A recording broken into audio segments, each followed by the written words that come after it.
Hello. Welcome again to the Prince Robert Show. We're very sorry for coming on. We apologize for that. We are here. So sorry.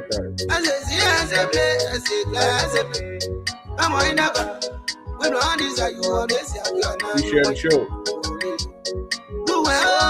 That's Dr. William, Chief Dr. William TOWAH. He's going to be my guest today. He'll be here for about an hour, maybe 1 hour and a half, 1 hour, 2 hours. That's the time that Dr. got there. Appreciate it. Whoever comes here, he's already back there. Share the show.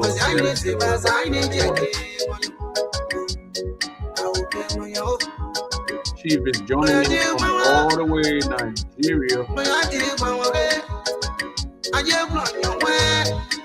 Share the show today.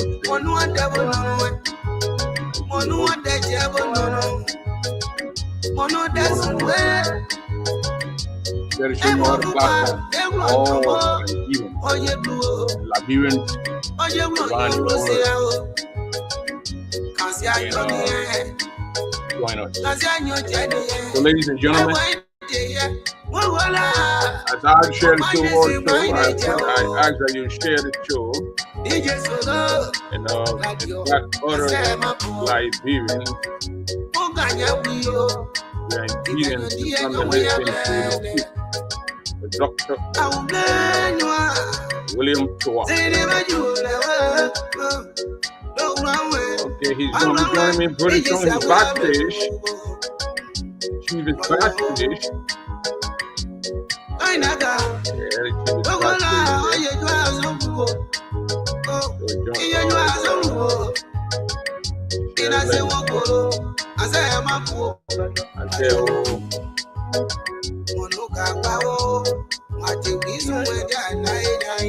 Share the link. Okay, let me get the chief on here. You don't waste the chief time here.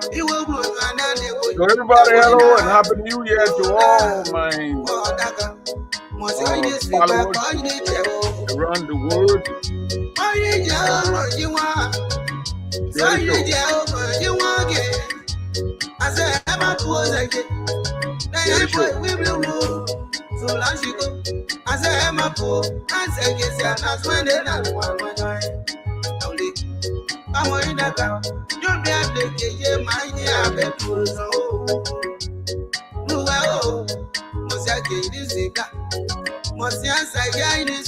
Okay. I'll be playing some music here also. People will be telling us about giving value information.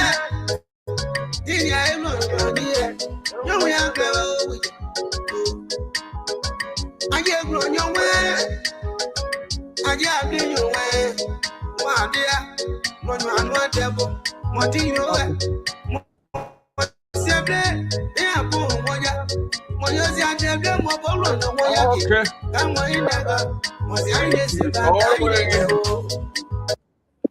Nigeria there, and I'm all the way here in TOWAH, Kentucky. Ladies and gentlemen, welcome to the Prince Double Show again. The Honorable Chief Dr. William TOWAH is joining me from all the way Nigeria. Is that Abuja? Yeah, that's Abuja. Abuja. Okay. All right. Chief Dr. TOWAH, welcome to the Prince Double Show. Well, thank you. Thank you so much. It is a pleasure. Okay, I think I think this is your first time on the Prince Double Show. Yes, I think so too. Yeah. Okay. Well, finally we got you here to talk to your people and Liberians, Grangerans, and people around the world. Please share the show and listen to our Honorable Dr. William TOWAH. So, Honorable Chief Dr. TOWAH, I will give you the time to introduce yourself. Let me give you 2 minutes to introduce yourself to my audience. All right. Thank you, Frank. Franks, thank you so much. Well, I am William Ejan Tuwa, and I earned my bachelor's in accounting, master's in strategic management, and PhD in public policy and administration, with emphasis public management and leadership. I've worked in government several positions, including Deputy Minister and Acting Minister of Agriculture for 3 years, Deputy Minister of Posts and Telecommunications, Governor General of the National Food Assistance Agency. Honorable TOWAH, 1 minute. Honorable TOWAH, 1 minute. The feedback, the audio is not okay. It's not good. I don't know if you can go back and come back on. The audio is yeah. All right. Let me try to do that. Yeah, go back and come back on. Yeah, the audio is bad. So let me wait a little bit and play the music and wait that you fix your audio.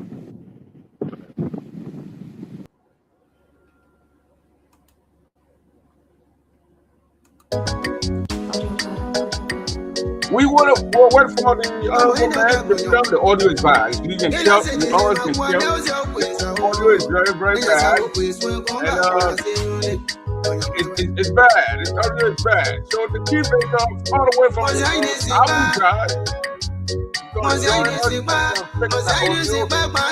He's going to come back here and he's going to continue.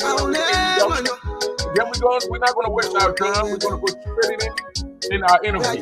Share the show. Okay, share the show. Okay. Can we run a test? See if you're hearing me clear? Yeah. But it just you just put the phone down. You left it already? I'm sorry? Oh, you're not hearing me? No, I can hear you now. You're holding the phone. I want you to put it down. No, I'm not holding it in my hands. I have it on the system. Okay, we're hearing you. Go ahead. All right. So, can you hear me clear? We're hearing you now, yes. All right, beautiful. In fact, I will lay back. Let me just come up a little bit. Yeah, okay, yeah. Okay, so my name is William Tuwa. My father is from Niao, and my mother is from Kunabo. And I went to elementary school in Zwedru, the Baptist school. Went to Assembly of God elementary and junior high school. And then graduated from E. Jonathan Goodrich and went to the University of Liberia, where I earned my bachelor's in accounting. I went to the US and I earned my master's in strategic management at the St. Mary's Catholic University in Minnesota.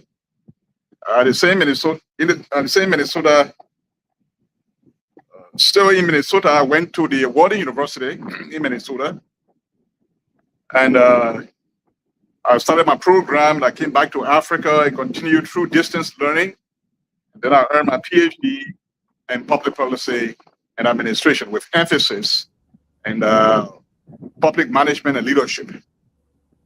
I work in several positions in government, including Acting Minister of Agriculture, Deputy Minister of Posts and Telecommunications, Director General of the National Food Assistance Agency, Deputy Minister of Finance for Expenditure and Debt Management, uh, Vice President for Operations at the National Housing and Savings Bank, traveled to the US and in Minnesota, served as manager at the Homeward Bound Incorporated, and also served as key staff at the TCF Bank in Minnesota. When I returned to Liberia, I joined ECOWAS. First, I joined the Ministry of Finance as a consultant, Ministry of Public Works, also as a consultant, strategic management consultant at Ministry of Public Works. Redesigned the ministry. I was also involved in redesigning the Ministry of Public Works, where the Ministry of Public Works will provide supervision and not involved in road construction. From there, I joined ECOWAS. For the last 14 and a half years, I've been at ECOWAS, first as Chief of Budget, and then as Director of Administration and Finance at the ECOWAS Court of Justice. And so I have worked throughout this period in building strong public policy engagements across the country and across the sub-region, keenly working to harness the quality of life of all people in Liberia and across the sub-region. And I'm a proud product of good governance initiative, both in my country and the ECOWAS sub-region. I have engaged member states, all the member states. I've been working all of them to strengthen governance in those institutions, the rule of law, and also helping to strengthen institutions in this country to promote good governance. Now that I have served ECOWAS over 14 and a half years, I have this gone November retired, honorably retired. And I am winding up now. In the next couple of days, I'll be moving back home to Liberia to start a new life. A new life. People say, I always tell people I'm tired. I mean, I'm retired, but I'm not tired. So I'm going back home for the rest of my life to see how I can continue to assist the government, both the national government and also local government in Grand Jide, to continue to improve the quality of life of our people. Because I think what we need more is our people across the globe, from Monrovia to Kipamba, from Lufa to Riverses, from Nimba to Kipmount, and then from Jide to Bapulu. Our people need jobs.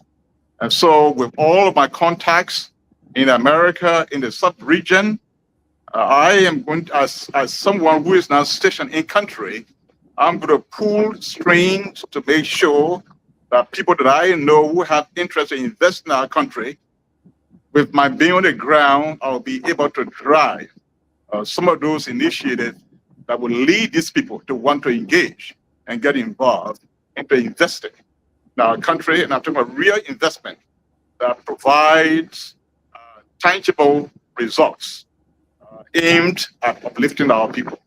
So basically, I'm going back home, though retired from ECOWAS, but I still have some energy to give back to our country.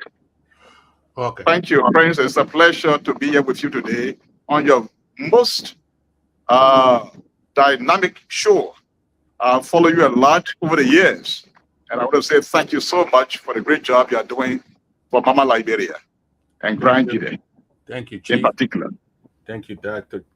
Chief Dr. William TOWAH. Thank you very much. So one would ask, when did you start working with the ECOWAS? Which year? I started working with ECOWAS 2011. Oh, 2011. 2011. Okay. So 2011, you started working with ECOWAS, and you retired this year. You relocated to Liberia. When will you be going to Liberia this month? Yes, As a matter of fact, in the next couple of days, I'll be going back. And you be in Monrovia or you be in Georgia or you be between? Well, I'll be based in Monroe for now, but I'll be for a good time of my stay in Liberia. I'll be in Grand as well because I have my cocoa plantation there, and I'll be spending much time there to improve it because I love agriculture. I love agriculture. And I also put in more time also to the university in Grand where I serve as chairman Yeah, of we're the gonna board go of to that. directors. There are just so many things I couldn't enumerate all of them. Yeah, Things exactly. I've Yeah, been doing, right. things I'm doing. In fact, We're as gonna a go matter to of that. fact, Prince, I'm also a senior consultant uh, at the governing institution in Ghana, and from time to time provide research papers and all of that. Okay. So you're gonna be between Monrovia and Grand Jide. You got a cocoa farm in Grand Jide. The board, you still serve on the board of the university in Grand Jide. That's correct. That's Okay. correct. So like talked about Grand Jide County. We know you Liberian, but you from actually Grand Jide County. All these experience that you got, these doctor degree, and you serve on the board. What are you doing Grand Jide for your people? All right. Education wise, let's say job and all that stuff. What are you doing in there? All right. Thank you, Frank. Prince. Thank you, Frank. Prince. Thank you so much. Uh, you know, Grand we are all Liberians, and Liberia is special to me. But our country, Liberia, is like a house. And so when you go in a house, then each person has each ethnic group is like a room in a house, or each county is like a room in a house. So our respect is to, but also by destiny, the fact that we are from a particular county, it means that it is our responsibility while we are carrying on the collective drive to also carry on specific drive for the areas in which God has destined us to originate from. So first, when I was at the university as a lecturer and also where I became vice president for the faculty association, I maintained close ties with schools in Grand Jide. And before the war, I was part of the movement, the youth movement that was championing the cause for the creation of university or extending the university branches across if you will. And so while teaching at the university, I have always availed myself to the students, to all students, but students graduates particularly, mentoring them, guiding them. And so an opportunity came about where the president at the time, President Ellen Johnson Sirleaf, invited a delegation from America to do a feasibility studies on the creation of establishing tertiary education institutions across the country, what we call community colleges, with the aim of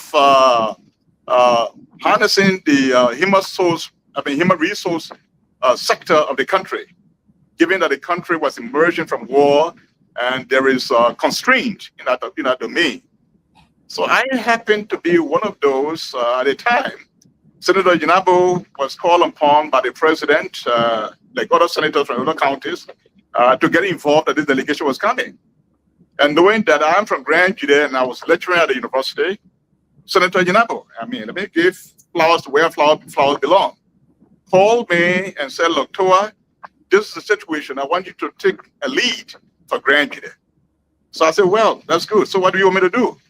He said, I want you to prepare a paper, to deliver a paper on behalf of Grand Jide. And I did. The delegation came, we engaged.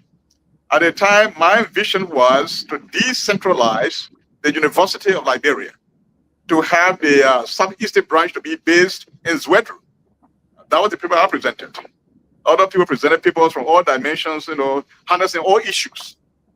But of course, the delegation that came with a mindset to create community colleges. So in the end, through negotiation, discussion, it was agreed by delegates that the approach of community colleges was endorsed. And initially, there were four counties. Okay. That's great. After Dr. TOWAH, after the university, it was first a community college. This was the Grand Jira Community College. It was first established as the college, then university status. That's correct, Frank. And Prince, and I'm coming there. You keep calling me Frank. I have so many. I think you got a Frank.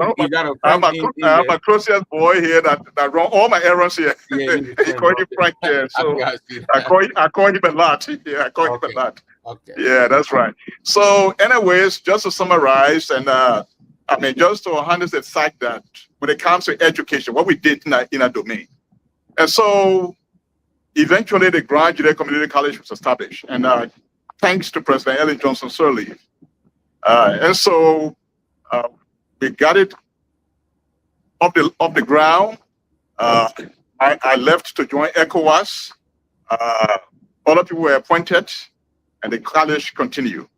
Okay. And eventually, President Joseph Jaman Boakai saw the wisdom and appointed me as chairman of the board of trustees, to which I'm very grateful, and to all the leaders of Grand Judea County who play a part in that process. Okay. And so I am honored to keep giving back to Grand Judea. And all of me. Dr. TOWAH, we got it. Dr. TOWAH, did you see the building, the whole, the university status now, from college to university? Did you at one point went into Grand Judea and saw the building? Did you at any time lay your eyes on the building, the structure? Yes, Prince, I actually paid a visit to Grand Judea. I saw the building, and that's another issue by itself. Yeah, because you were board member, you were board chair for the whole college. You saw the building. You traveled around. You went to University of, I think, St. Mary's in Minneapolis.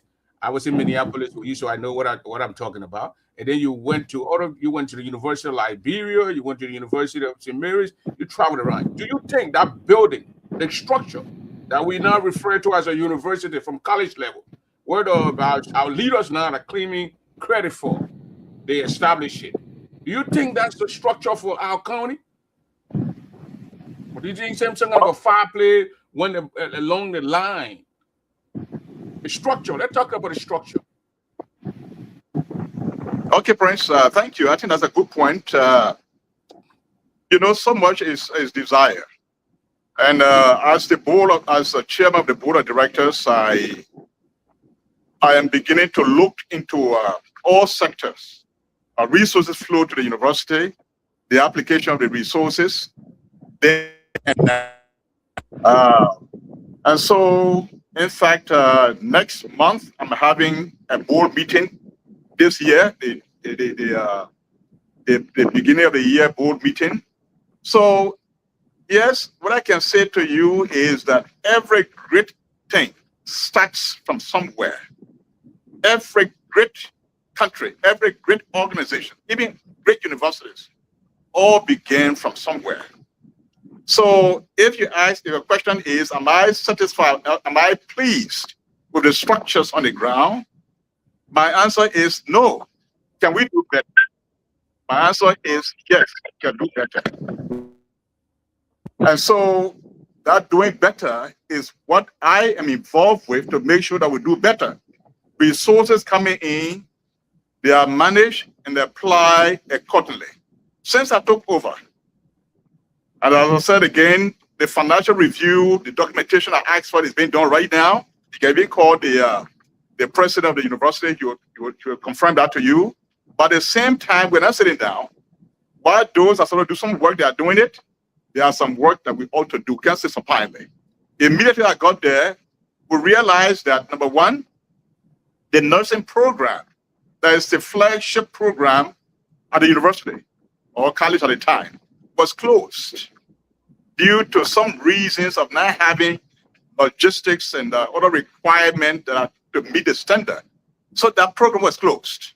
At the same time, other fees, even though there is a free education, but other fees imposed was around $75 to $100 US, and some of the students were struggling to raise that money. So immediately when I got there, when the board took over, we reduced that amount by 75%. So that I think by now students are paying like $22, $23 to enter university. Okay. At the same time, the program, the nursing program that was closed, all effort has been put to work to make sure that program is revived. And that process is around 80 to 85% complete. Let me use this medium to say a very big thank you to the Grand Jide Development Association in the Americas, the GGAA, President Ide TOWAH and her team. They were very generous. They made a contribution of close to, I don't have the figure here right now, but they made a generous contribution to get our program started. And so what they contributed and other things, other resources that we have, what those things that are required are being finalized now, so that program, the coming semester, that program can get started. And so what I can say is that the university as it is, from the community college or university, the infrastructures on the ground, they may not meet, they may not be to our satisfaction, but we are making progress. But do you think anybody play with the finances, the building funds, the fund to do you think, as a citizen of that county, do you think anyone, any leader, whoever was in charge, play with the funds? Do you think that structure was meant to be built like that? Somebody diverted funds, somebody tampered with the funds. That way we got that's not even to me, I saw that building as something supposed to be built in maybe in one of my Indo towns. For or to refer to that, because when we see like Lo-Fi University, you see Tuckman University, so we thought we were going to see the same thing. So as a Grand Jide, son of the soil, do you think anybody tampered with the funds that was sent or meant for that building? Prince, you know, I am an accountant, and throughout my life, for the most part, I've been working in finance. So I wouldn't make a hasty generalization. Let my people organize the financial documentation, the financial record with how the records in order for my review. But Chief Dr. TOWAH, you are built in Liberia. I've put a structure in Liberia. When somebody come to me and say this building here is maybe 100,000, and I know the $100,000 building. Do you think, Honorable TOWAH, they spend almost $1 million on that building? Do you think that building is even a $500,000 building or $300,000 building? You saw university, even high schools or even elementary schools around here in Nigeria that you reside. Do you think anybody tamper with that money? Somebody need to be held liable, accountable for that? Prince, I can say to you, if anyone tamper with the money, we'll get to know, and if we know whoever did that will be brought to book. And so let us don't get before the horse. Let's do the needful. I mean, I don't want to say how long at my level now, Prince. How long is it going to take? How long is it going to take to do the needful? Well, that building been down for more than I think 10 years. That building, that thing we call university. We're giving a status now. We're elevated to university status. Progress, friends, even the university level we have now, I know I work.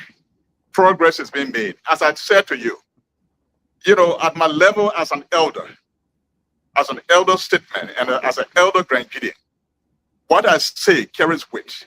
And so I don't want to talk loosely, but I can say to you, we will review, in fact, we are reviewing the process. Deep down, Honorable TOWAH, the Chief Dr. TOWAH know that some kind of a mistake or some kind of a temporary way. I mean, maybe you may not say here, Mr. Dr. TOWAH, but I mean, we are all citizens of the land. We have put buildings down. People build things. We saw it, and We just want a better thing for our county, Honorable Toa. So I hope you as a board chair, you go into these things. Anyone that temper or play with our university, they need to be held liable, accountable for that. You don't think that's something that your board would take on to do? Absolutely, Prince.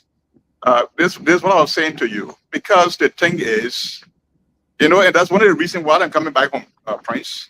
When I come back home, I would have said I'm coming to America to sit down, or I'm going to stay in Monrovia. But I'm going to be actively engaged at the university level, and even at the level of local government, even at the level of national government. Whether I get a position or not, there's so much to do. I'm going to get engaged. And so, coming to the university, we are looking into that matter. What we receive, how was it spent, what are the outcomes that we have matches the infusion of resources. At the appropriate time, definitely, all Grandidians sitting on my voice as chairman of the board of trustees, they will be informed. I can assure you. And if it is clear that someone may have put their hands in a cookies jar, that person will be brought to book. But again, as I said, at my level, I cannot just come and talk loosely, but I can say to you that as long as I took over and our involvement to the point that the university has gone to the level of a full-fledged university, the college has gone to the level of full-fledged university, the president of the Republic of Liberia and all the officials in the line of administration, they all respect Grandidian, and they are done the needful of Grandidian. In fact, one of my calling, my instruction is to make sure that as a head in terms of the board of trustees, because there's not a board of directors, we are the board of trustees. It means that the resources in this domain for the people of Liberia, the people of Grandidian, are entrusted to us to provide stewardship. So I always tell people who are the administrator, the board of trustees is not board of directors. We are here from A to B. We monitor everything, even expenditure. So we are looking to that. And if there's any misappropriation, any misconduct, let me use that word, in the past, and if that is on earth, we shall deal with it. But going forward, step by step actions are being taken. In fact, what I'm going to do now when I get back to Liberia, perhaps I'll be giving quarterly interview to your station and to all stations that are connected with Grandidian, even Liberia, even other media in Liberia, to show to throw light on the Grandidian community, on the Grandidian University, because I think we deserve better, and this president knows that. And budgets that are being prepared and budgets that have been passed, I want to believe that Grandidian is considered. And in fact, I'm in contact with the president of the university. He briefed me last night. He'll be coming to Monrovia. There are some reports the Ministry of Finance won. He's working on that. But the funding coming to Grandidian, of course, the entire republic, there is fund. The needs, the resources we have cannot match the needs of the country. So there will always be areas where there will be shortfall. So we did not get all that we want. But at the same time, we have to be able to strategize, to create game plans that will be able to raise funding for the university instead of depending on the government solely. And so I've told the university administration that they had to start. I've told them what to do, some scooping strategic papers to do. And that we can all review to begin to engage donors to come to the university. And I think that what I can say to all Grandidians and all Liberians is that it was not an easy thing for the president to say that Grandidian Community College go to university level. It was not just a mere say. The president and the government mean business when they pass that act. And so it means that they want that university to function to its true meaning and to its calling for which it was created. And those of us who are in charge, we have to keep knocking doors to attract resources that will do this work. And that will do. For anybody who puts their hands in the cookies jar and there's something wrong, and if that we discover that, the due process required will take its course. And so shall thou be. And that I can assure you. Thank you very much. Thank you very much. So I gotta push you up because we all need a good thing for our county. When our brothers and sisters are going to school and in a very good environment, we feel very fine. Especially when we look in other counties and see their universities or their colleges. I hope you understand why I went too deep into that question. Now let's pivot a little bit to the county, Grand Gita County. I don't know if you saw the I think back in October or something like that, October, November, with the county superintendent going into the bar zone bill, district number 3, and giving out some land to the leasing out some land to the Burkina B. You heard about that story? Yes, I heard that story. I mean, even from your station, from your Okay, broadcast, I heard that as story. as a citizen, someone who was born in us place, went to school, probably went on the farm with his dad. Do you think that's how the way the superintendent went about?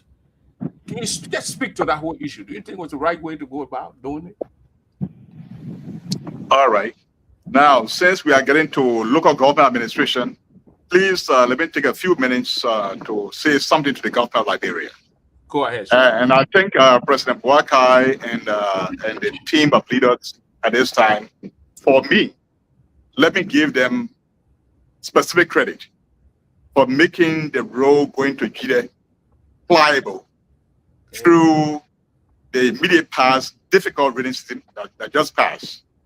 And since over a decade, in fact, over 2 decades or 3 decades, our people have suffered. We say 3 decades. So to see that road is possible. In the 80s, we used to see, but then from there, we didn't see people do that. So that's 3 right. decades, yeah. 3 decades. That's right. So let me first and foremost say kudos to President Boakai, the Minister of Public Works, the Minister of Finance, and all associated with this enterprise. I want to say your thank you plenty, the Liberian way. Your thank you plenty. Your thank you from the bottom of my heart. And when I say thank you, it means that I'm going to Grand Jide also say thank you.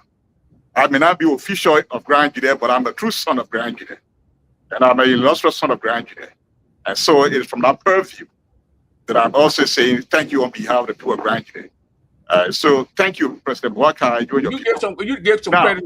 Could you give some credit to the CDC government too? Because money was allocated during their administration, and all Boakai did was just use the money that was allocated and brought and put aside. Will you give the CDC government some credit for that road, that particular corridor? Yes, Prince. You know, anyone who has done something for Grand Jide, no matter how much it is, even though it is the responsibility of the government to do for its people, but at the same time, there's nothing wrong to say thank you. So yes, anyone who has played a role, who has even allotted a fund or who has secured a fund before other government came in, when I say thank you to the current government, it means that that thank you goes down. So yes, the President Weah, who was immediate past president, I say thank you to him also, because who has done something for Grand Jide, it deserves to be thanked. And so yes, I don't have a problem with telling President Weah thank you for the role he played in that process. Now, coming to the land issue that you talk about in Basel. Yes. It is clear because the contract that was signed was nullified.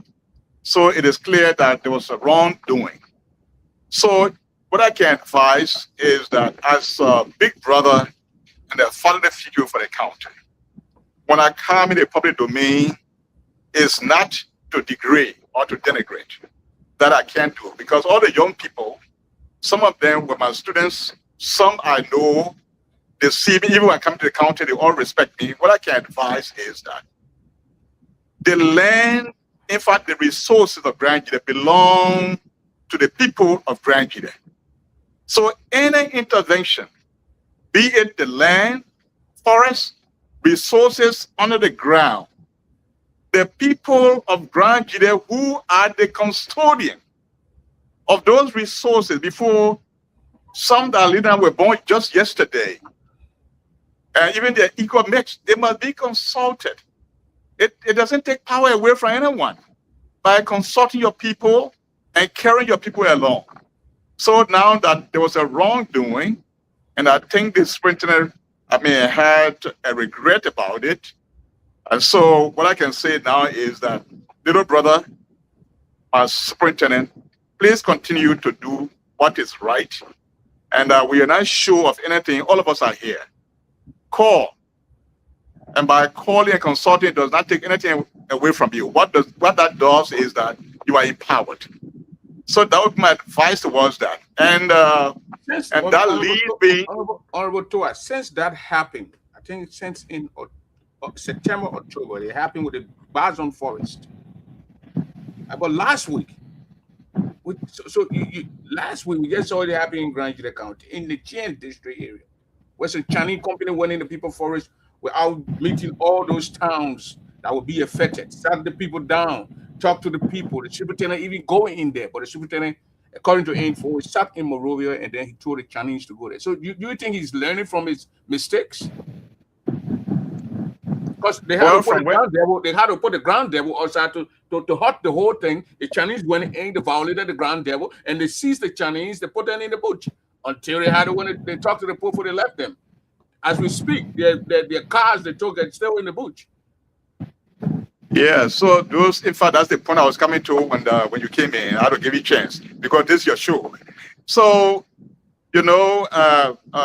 Prince, I will continue to provide to play the role of a teacher, a mentor, a guardian, a resource person to our county.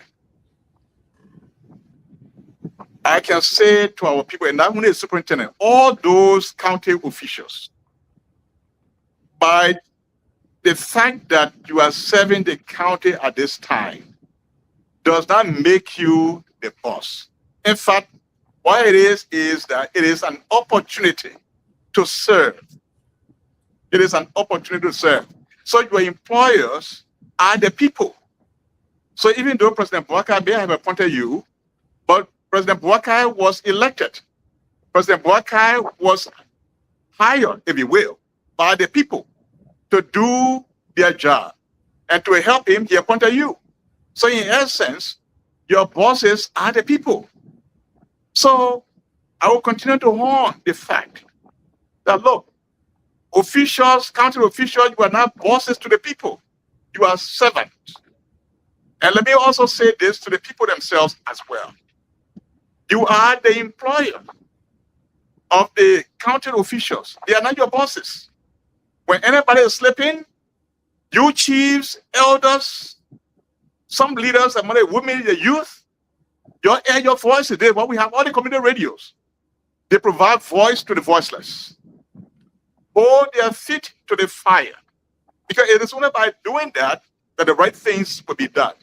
Because sometimes there is a tendency, sometimes it's knowingly or unknowingly, sometimes you become zealous that they think that they assume positions that they do not really have, because leaders in the county, they are servants, they are not heads, they are employed, and the employers are the people. So sometimes you don't understand this. And so by being county officials, they think that they are the bosses, and they want to carry on things anyhow. But citizens have to be educated now with all the videos that we have, civil society organizations, there is to provide advocacy so that the county officials, even the president himself of the republic, is humble. When you see him talk, his interaction with people, his demeanor is not aggression. So I would suggest that all take a cue from the chief executive that we hired to lead our country, to serve us. He's not an aggressive man. He's a passive man. He carries people along. See, in fact, let me say a very big thank you to him again about the situation that you were brave enough in the face of criticism. He was able to say, look, President, Doe has to be buried back home, which coincided with the going of my own niece, Nancy Bond Doe. I want to say thank you. It takes men of courage. As I said again, when you see him, you don't see aggression in him, but he is a resolute CEO that we have to manage our country. And so The rest of the team, they need to take a cue from the president. So But what I'm do you sorry, think now, if they continue, especially the situation in Chien district, the Vleitan area? You from two districts. You from Punemo district and from Chien district. Your district is there.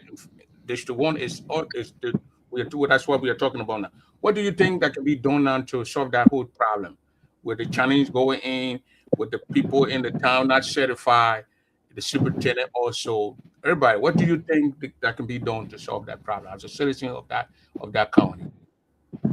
there has to be a de-escalation, and the de-escalation need to come from the county authority.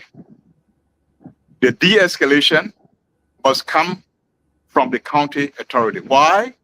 Because the county authority are those that the citizen hire to administer their affairs. And so when the citizens are not happy, they should find a way around, instead of being forceful, but to be passive, and then to re-engage in the passive form, to know where the missteps were, and then to begin to take corrective actions. So my advice is that county officials, the superintendent, the assistant superintendent, and the rest of the people, please readjust yourself. This is not a power play. You want peace in your county. You want your people to enjoy. You want your people to get benefit. Sometimes maybe you ran fast, they didn't understand you. Somebody has to pull the plug to de-escalate. And I would say the leaders are trained. This is what they are appointed. They have seminars for them. They have training for them. They have to de-escalate, to engage their citizens, to have tranquility in the county. The next 2-3 days I'll be in Liberia. And I've also happened, as serving on the board, I have the civil society leader in Grand Jide on the board, on the university board. What I'm going to do to help the process, I'm going to call tonight. I've been trying to call my superintendent as well. But I would like that our government, officials in the county, need to lead the de-escalation process, because with the trouble, nobody gains. And the investors that come in, I think they are coming with good intentions, but we have to tell them what it is.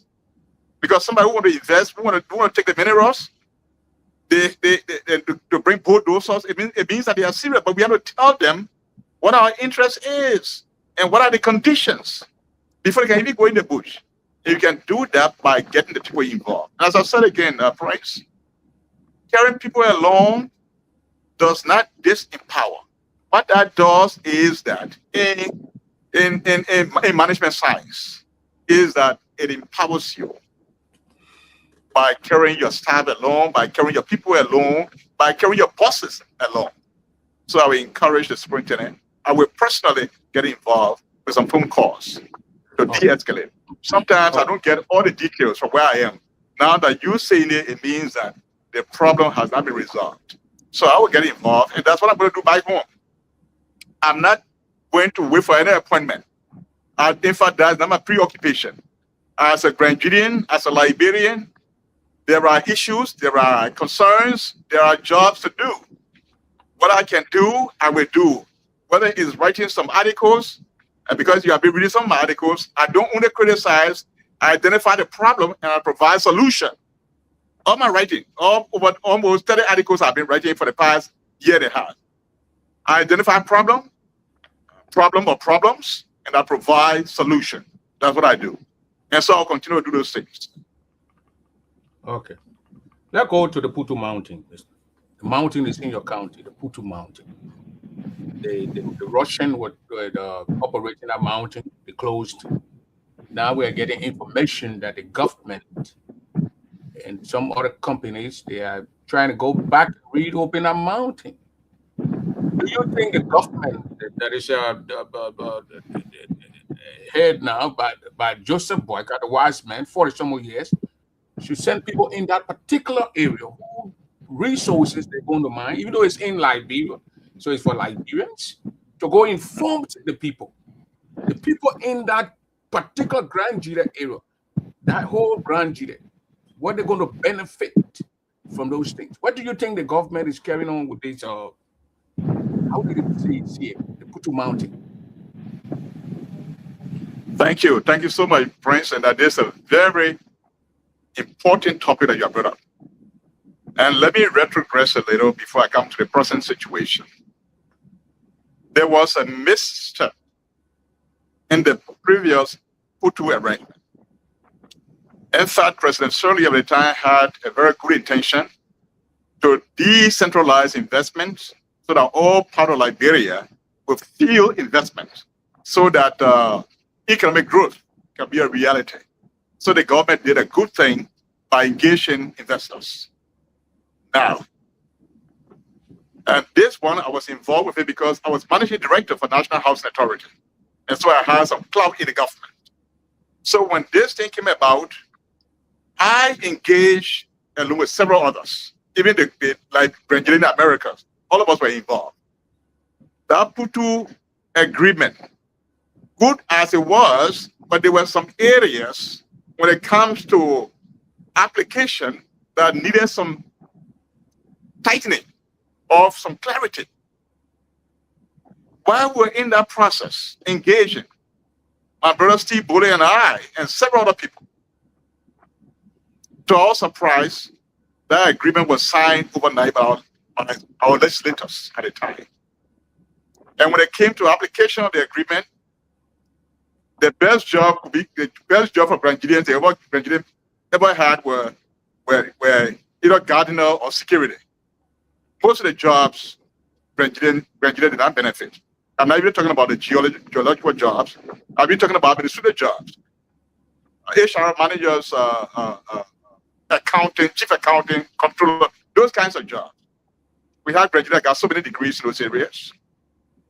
But because the screws were not put in places, they should have been so that when the operation starts, those things can be a requirement. People were only concerned to sign for whatever reasons. I know you are also a graduate, engage them. What I would not do is to indict people, but I was not pleased the way that agreement was signed overnight, and all the noise we made was just on deaf ear, and the PUTU Mountain started to operate.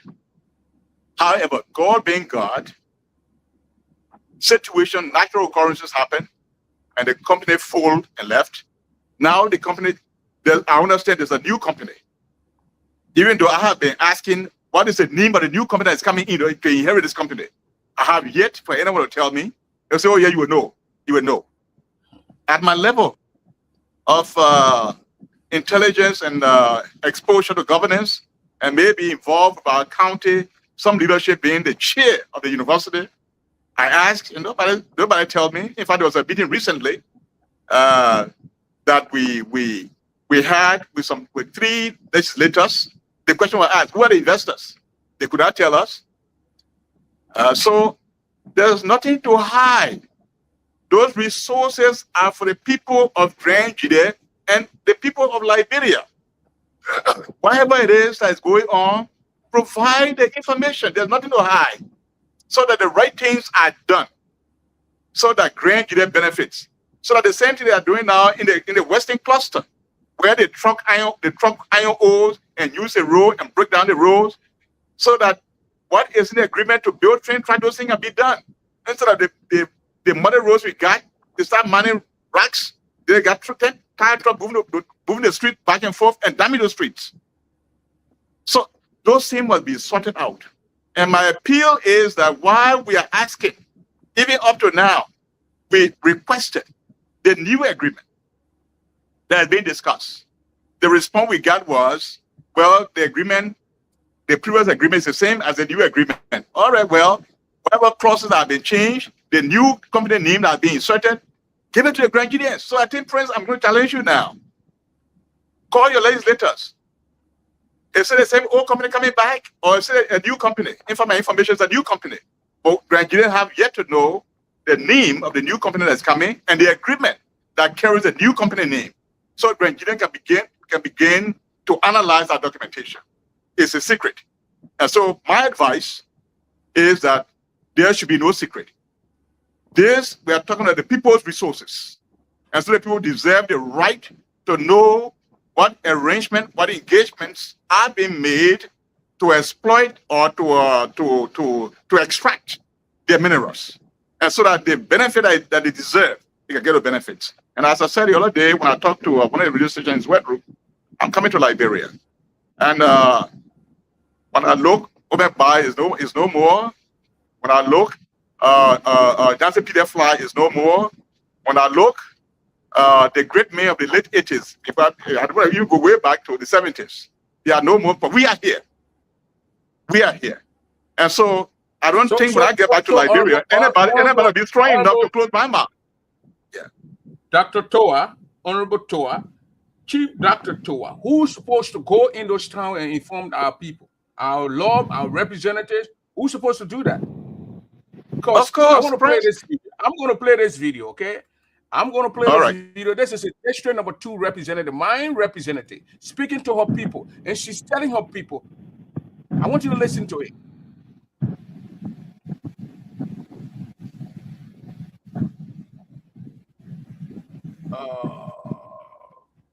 My very poor, not ready.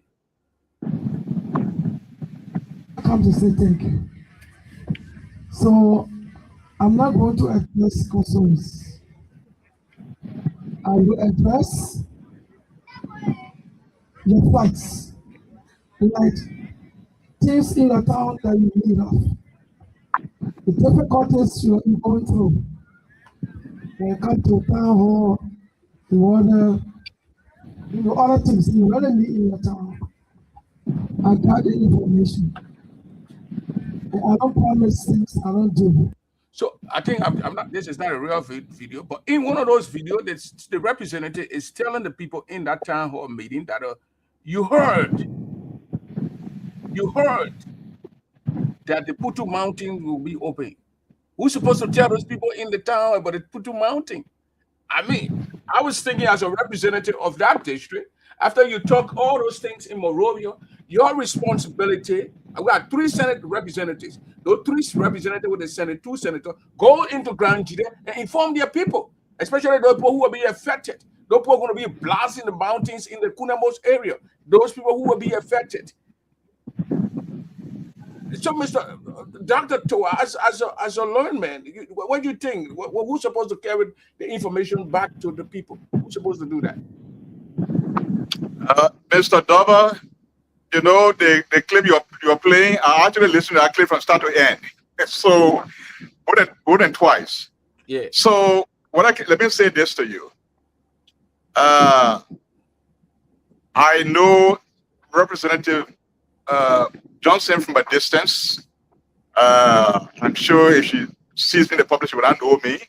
But at least I know her because I've seen her picture so many times. Probably she would know me. She might have seen my picture too. But we have not had direct interaction. But this is the same thing I will say. Mm-hmm. The Putu Mountain or Jide Mountain is in Kunabo. And let me say thank you to Marie, because at least she went around her district trying to engage. But I expected as she was going, she would even have the copy of the contract, the draft agreement. The contract are blasting to even give it, because the people, we got the commissioners, we got the town leadership, we got the district leadership. Those people are all letter people. Can they have a document to discuss it?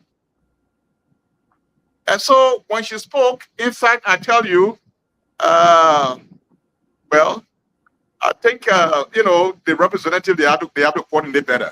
It's like she herself does not even do much about she doesn't know the details of the agreement, because she said she heard. And she doesn't even know how soon it will come. She just said it may be there 3 years, 3 months or so. But so she will not be definitive. So it means that there is some lack of information that maybe she does not have. In fact, I can say this to you. Representative Johnson does not have detailed information about the agreement, because I happened to be in a meeting with her with a diaspora group about 3 weeks ago, and she was completely flabbergasted about the information one representative was giving only at that meeting when she was not consulted. So you see, I think there is a disconnect. But the representatives, they have to work, they have to coordinate, because if that happens, there where things go with lightning, And then things, critical issue that must be discussed and analyzed are left out, and then the county is not served. And so, and I'm glad we have all of these community radios like yours. Please engage. Where is copy of the agreement that is before the legislators that they are discussing? Where is the copy? Did I share with you? It's a public document. It's a people's document. Yeah. So I expected the vacation. All of them would have gone back to Zwedru, since Zwedru is the melting pot where the senators and representatives will be, have one mass meeting, and then from there the representative goes to their own district to carry the message, carry a copy of the documentation, and get feedback from the people. Please share with us, the intellectuals. But now you should have a copy, Prince, so that we are discussing the good about it on your show. I mean, you said it all. The thing should be discussed. The people at the university, in the school, the students discussing it, lecturing people. Even put some people on there, give them something to go into towns and villages. Those students volunteer the services and educate the people. That's correct. Those guys will go in there. They're going to blast those places. Wherever particle going to affect our people, wherever water that will come down from those mountains or that mountain and go in our people water stream, and will affect our citizens. And we've seen everywhere the B Mountain, people complaining. They're ready to just put dynamo or whatever they call it and blast up the oil and the people get affected. Our people have to be informed. What are these people going to do over there? What are they going to even dig over there? What is the benefit?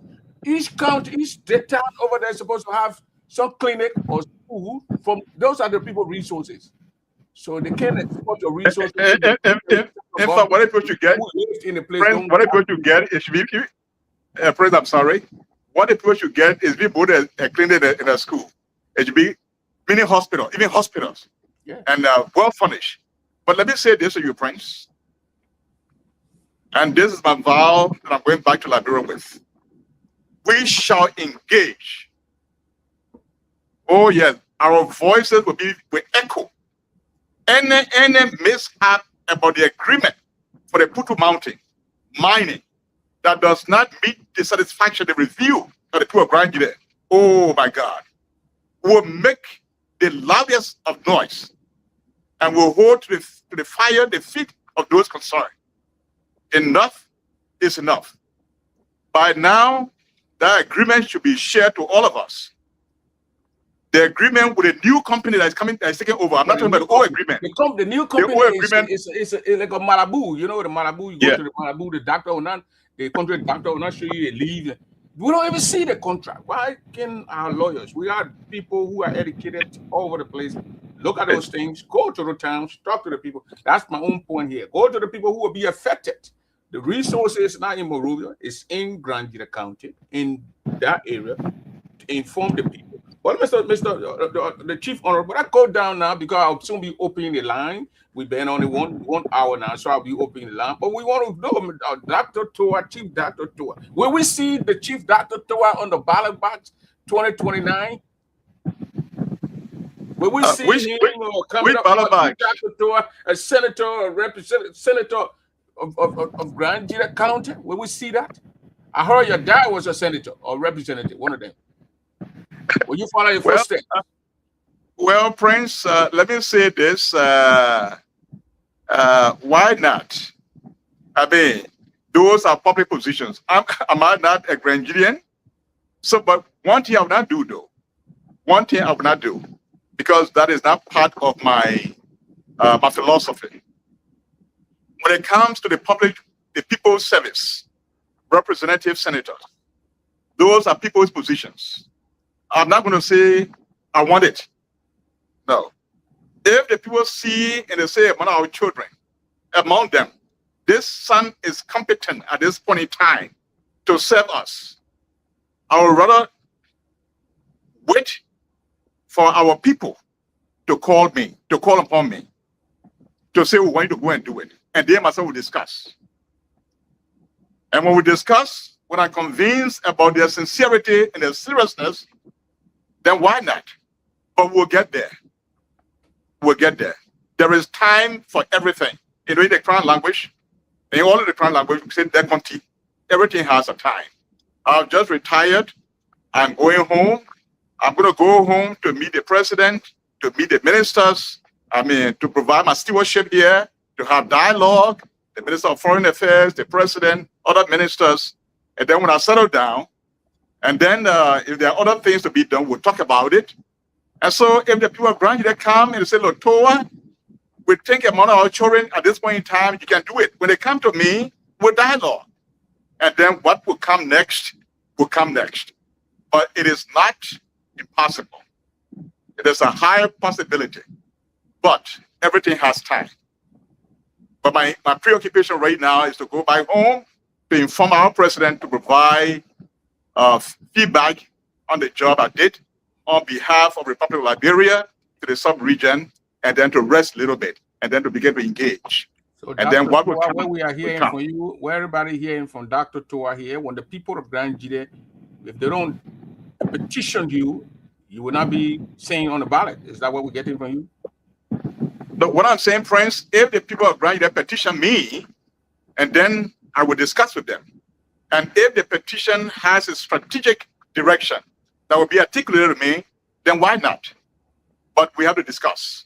But the occupying a senatorial representative position must, in the views of Dr. TOWAH, come from the people.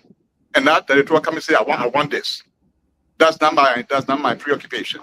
I'm a humble man. The question still stands. If they do not petition you, we will not see you on the ballot. They have to petition you first. Well, yeah, if you want to take a response that direction, that's fine. Not Dr. Wall, I'll give you the time, Dr. I can't get up one morning and say, look, my people need me, so therefore I'm going to get in a race to see how we can serve our county. Nick, our friend, to petition you, Dr. TOWAH? Nick, our friends, I'll come back to the Queen's language, but let me speak my language a little bit. Nick, a lot of people here want to hear that part before you go to your. I'll put it in English. And that's how people teach in Nigeria and even in Ghana. So let me say, Nick, I'm going to take 40. Etio Yinionka, Yambeko, yeah. It didn't know anything I bet Etinio Glaya, I'm a disa. So let me do what I have to do now. So there is time for everything and for every purpose. I'm going back home. Our people are discussing with me. We are discussing. But the appropriate time, when I have that holistic engagement, the outcome will be known, whether yes or no. But the disposition of TOWAH is that the people's job is, it should be the pronouncement of the people. Let me not say, because they will get it wrong. Sometimes people come and can't vote for the positions. And then more than that, when they get in position, they think that it is their entitlement. And then they tend to forget that this position is the people's position. The people are giving to me. So people say that, well, I wanted it, I went to them, and I pay for it. So the TOWAH dynamics is the other way around. This is the people's position. If the people's desire my service, they will let me know. And then we'll sit down. If I am convinced, then I say again, why not? But until then, let me do what I can do. And then we'll talk about tomorrow. Thank you, Dr. But TOWAH. it is not impossible. It is not impossible. It is not. Ladies and gentlemen, this is the Chief Dr. TOWAH from all the way Abuja joining me. We've been here now for 1 hour. In the next 5 minutes, I'll put the number there that people can call. And as always, my guest will be respected. Speak to the issue, ask your question. The doctor will be here to answer your question. So, Dr. TOWAH, before I open the line, let's go to Grand Jide County, Zwedju to be precise. As a citizen of that county, I don't know, back in your days when you were there going to school, you ever saw cows moving around in the streets? Cows. I thought cows used to be in the villages. Goats and cows used to be in the villages. But cows in Zwedju. Just about 2 weeks ago, a cow went into a lady, a Grand Jide, a lady, and hit it up. And as we speak, she's the authority on the ground now holding those cow people liable. The owner of the cow is let free, and she's there to cater to her own wound. What's your thought on this cow thing that is going on in Grand Gila County? Cows just all over the place. I saw them when I went there. I don't know if you saw cows roaming the streets. Well, first of all, Prince, my heart sunk as you got our situation just now. And I deeply empathize with the wounded woman, her children, or family. It is a sad moment that shouldn't have happened. Now, it just beat my imagination that this cow thing, people have been talking about it for over 2+ years now. Why is it taking forever for local government authority to designate an area and tell these herdsmen to fence it and put their cows there? In Monrovia, the solar house, where Kekurakodo had at his place, he has a fence in there and his cows were there. So from whence cows start roaming the streets? Much more so that small Wedru, there is a recurrent action that people are being hurt from the cows, and then we have the local authority not taking action. So that beats my imagination. Yeah, so that beats my imagination. But again, these are some of the lapses. Because really, I don't know, I've now heard the superintendent address it. I've now heard in a clip because I'm from afar. But I don't see why cows will still continue to be in the street because I've been hearing it over the past 2 years. How much does it take to say, look, we welcome the cows to be here because our people love to eat cow meat, love to kill cow, but can we dedicate a plot of land to them? Dedicate a plot of land to them and let them fence it and put the animals there. Is that difficult for anybody to do? Or is that a complete lackadaisical behavior and don't care? I don't know. I don't want to pass judgment, but it just pains my heart that been over 2 years since I've been hearing this, and nothing. I'm not saying anything tangible. The cows are still roaming the streets, and just before the holidays, I guess the woman got so brutalized by this beast, and the description that somebody told me, it makes me sad now when you re-echo this story again. So let me just add my voice to say, Mr. Superintendent, enough is enough. I don't know what is the relationship between you and these herdsmen. Please, I, TOWAH, your brother, a true Grandidian, I add my voice. Please tell these people, give them a plot of land, either in Gobo, in Kane, in Yao, or in Chien. Give them a plot of land. Say we love cows to be around. That's fine. I'm glad that there are cows around now. They will not go to village and just people will not go to people village and kill people cows. They got commercial cows now, but they have to leave the streets. The results have been terrible. So we rather protect the citizens. So we can serve the business people that are doing a business, at the same time protect our citizens. Give them a plot of land to carry their cows, to graze them. Please, that's my appeal to you. Thank you very much, Honorable TOWAH. I'm about to open the line now, but on tomorrow, Dr. TOWAH, I'll be calling you, and I'll be calling other permanent Grandidians. So we can have a fundraiser. I spoke to the lady. She goes to the hospital, and they just gave her antibiotic, but she says she's still bleeding. And I'll try to do a fundraiser tomorrow. So when you see my call, I hope you pick up the phone so you can try to help out. We want to send the lady to hospital, to private to Nima County, or even to Monrovia so she can go to hospital. So I'll call Sister Felicia, Mercy Garo, Princess Pine, all these women here in our state, and then including you and other permanent men who are in our community, so we can send the sister. By all means, please include me. Okay, yeah, when something happened, I would say, oh, why we didn't help? And we have the hand, so why can't we just help the sister out? While we are telling the county authority to do the right thing, put the cow in fence. I think this is the second time because one time the cow ran behind somebody, I think the motorboat guy or whoever got killed. So it is the second time. So the county authority needs to do something about the cow, as you said, Honorable. So let me open the line now. And if you call, you got 1 minute to answer your question. The number here is 952-200-8420. I got Mercy Gatto here on the line. The first person to call is Mercy Gatto. Mercy Gatto, you got something playing in the back. You want to cut it off or you move from where you are? I'm hearing something in your back, please. Okay, go ahead and ask your question to the honorable man. Greeting to you, Chief Dr. TOWAH. My name is Mercy Garland, and I'm calling from the state of 10,000 Lake, precisely Minnesota. Thank you, Mercy. It's a pleasure. Thank you, sir. I just have, I think, 2 questions for you, sir, and I will hear your response. But the very first question here is, how long have you stayed away from the county? That's the very first question.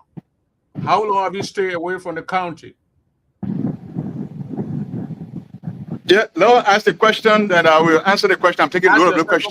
Mercy, please. Other people calling. Okay, the second question. Rumor has it that you were once with Charles Duncan Taylor during the Civil War, and you were against our people. How true it is? Thank you, sir. I yield back. Okay, thank you, Mercy Gatto. Honorable, you got those 2 questions from Mercy Gatto. We're not going to make you to answer them. You can write them down, but then when we're done and go back, then you can answer the question. One is when you've been 1 minute, sir. You call just 1 minute. I'll give you the time. How long you been away from your county? The next one is rumor had it that you've been with the charge to the I don't know the charge of government or what. I don't know the way we charge of government. I don't know where you been an evil thing. But that's a question. So I hope you got it down. Or call what's you calling from? The guy on the line, please ask your question.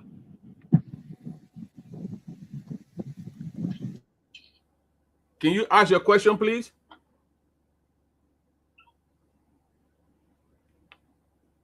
Okay. When you're ready, you'll call back. So the line is open here.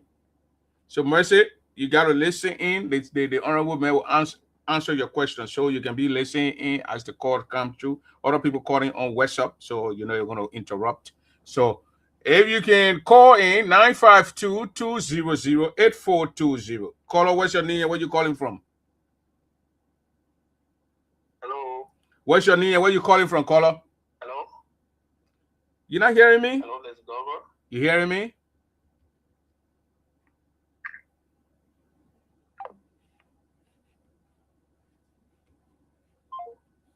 So,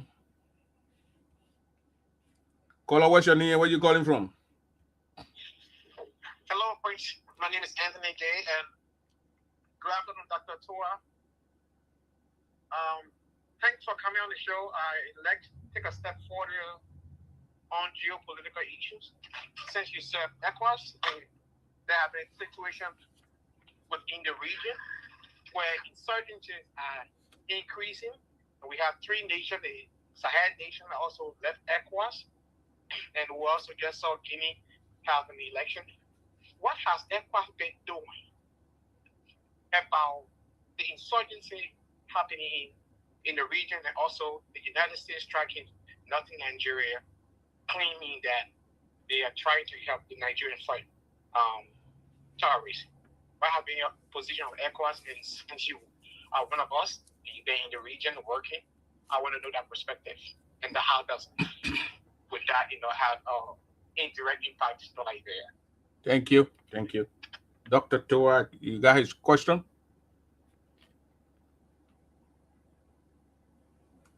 Dr. TOWAH, you got his question? Yes, I got a question. I'm asking, what is his name? Anthony Gay. His name? Oh, Anthony Gay. Okay. Anthony Gay. All right. Yes, I've got a question. So if you ask a question, we'll take you off the line, and because we got to have people who calling from the WhatsApp number also, so we'll bring those people with the WhatsApp callers. So let me call this guy back on WhatsApp. If we don't call, then we're gonna just conclude this. And let me call this guy back. If you ask a question, the honorable going to write those questions down. You go back to Facebook, then he's going to answer the question. Hello. Yeah, go ahead, caller. What's your name? What's your name? Thank you, Prince. I'm Timothy Christian Gay. I call from the Philippines. Timothy Christian Gay, Mr. Gay. Go ahead. Yeah. Let me say kudos to your studio guys. I listened to him, and he spoke eloquently.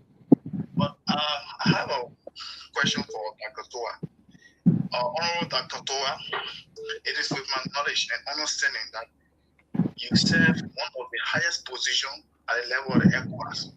And with your deliberation concerning the Putu money, I feel that you're someone who is more interested in Grand Jira County in the aspect of job provision and human capacity building.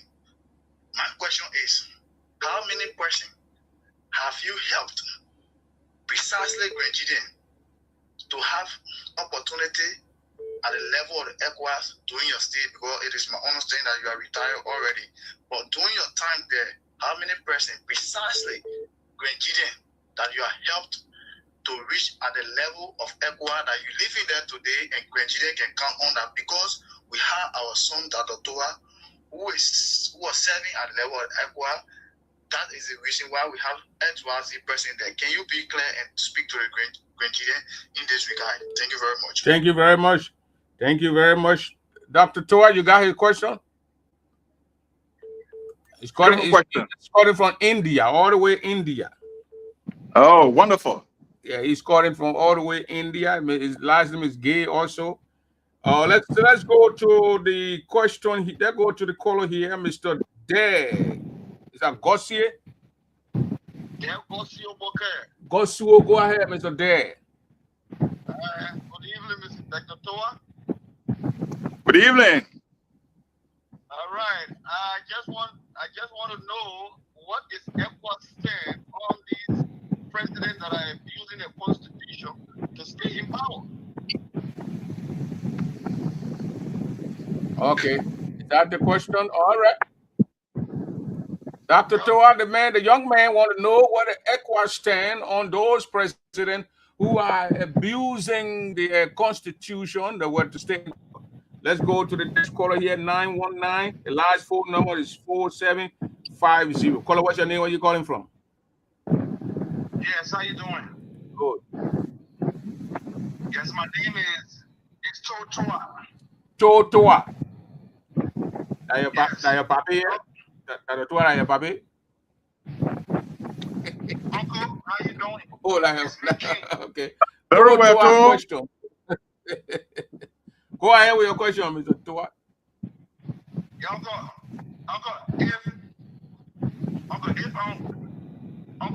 Yeah, I can hear you, Papa. I can hear you. Go ahead. Our grandfather. Yeah, hello? Yeah, go ahead. Yes. Uncle, if our grandfather was here now, how will he handle the situation that's happening in Grand Jira? What situation?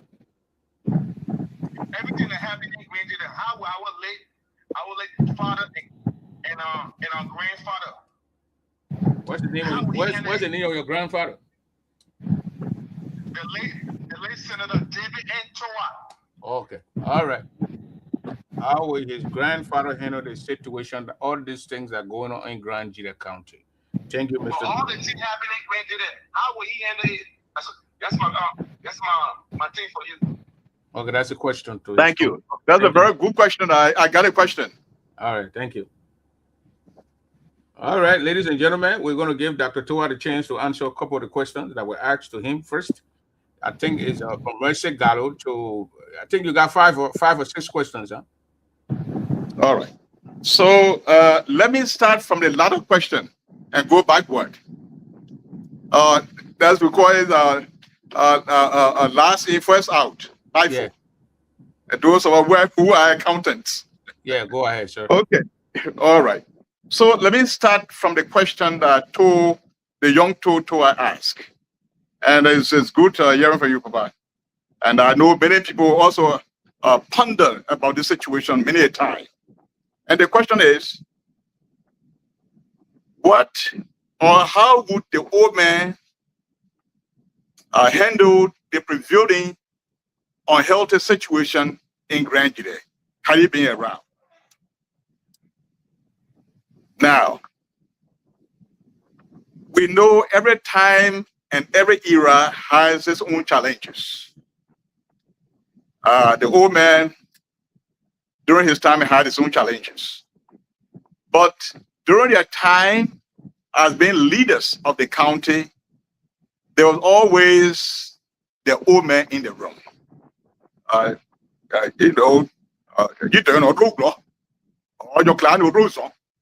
There were always an elder in the house.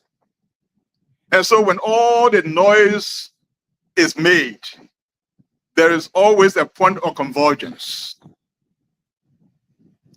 But I see that is lacking in Grand Jide. So had the old man been around, he would provide a leadership such that people will respect him, and then the status quo will be stabilized for reasoning. Look, my little ones, the younger ones, because I'm over 60 years old now, for the seat of Grand Jide to be in Chien, Zwedru, Chenkbedi, it was not an easy task. It was a challenge. The top pilots we had, the gains that were made, it was not an easy thing. But our fathers, the elders of the land, in fact, in whose place we are now, because most of the actors now, many of them are in their 50s. So if the old man was around, his approach would be you provide leadership and you provide guidance, you provide reasoning, you provide stability, you provide conscience, you provide sober reflection, you provide a cohesive coordination, such a way that our people will be carried along. I recall those days when the old people came on and I went Papa TOWAH alone. Tumbe, all those people, Robert Gallo. But those people come by home, they go sit down into the district, they go around. They were with the people. In fact, they did not see themselves as the bosses. In fact, they don't just go about giving hand out and make people as subservient to them. They go, people do for them, people receive them. That was the coordination. There was respect. Is that a situation where I'm the boss, you're my subjects? So there was so much respect because respect flowed from the top. Is that coming that everybody will obey me? The respect first came from the top. And so when the old men come to town, when all of them came to town, the spirit of oneness flow. There's no bickering with division, fighting, and all of that. Yeah, those things exist, but there's always a central control. There is a nucleus that hold all together. They had the challenges, but there was always an elder in the room, and old man TOWAH was always that elder. And so when I look in Grand Jide today, the corps of leaders that we have, well, some are trying. And some are trying, but they are all trying their own right, because you cannot give what you don't have. First of all, the mindset must be there. The training must be there. Now, when they secular education, no. People can be educated, but they are not civilized. In fact, people can be educated, but they are fools. But of course, it does not mean that education is not important, is not good. Of course not. Education is good because your own sense you have, you learn other people's senses, and then you build up. But there are some who perhaps are not trained in certain domain, and they put them there. And so what you don't know beats the imagination. So we had to put the right peg in the right hole. So if TOWAH was around today, you provide that stabilizing control in Grand Gide. And then all the noise that we are hearing, the confusion, the rights of the people that have been respected, the goodies are for the people that are going through. Then what happened? I remember when I was a boy, companies that came to haul logs. Those days, I'm talking about 40, 50 years ago. They provided resources. They gave back the quality of roads they did are far better than what's happening now. So what did the old people did that we're not doing now? I thought we should be making more progress now. Because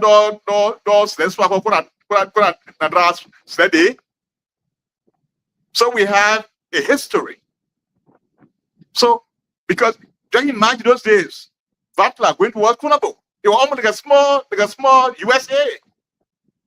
If you go to the camp, electricity, you will live good life. Ziasity, and that time Ziatam, boiling from Zwedru, all the place going towards Sando Road, everywhere, even in Basel. Why did the old people do that time? Oh, bad them, representative bad them. What did they do that we're not getting right at this point in time? Is that a misplacement?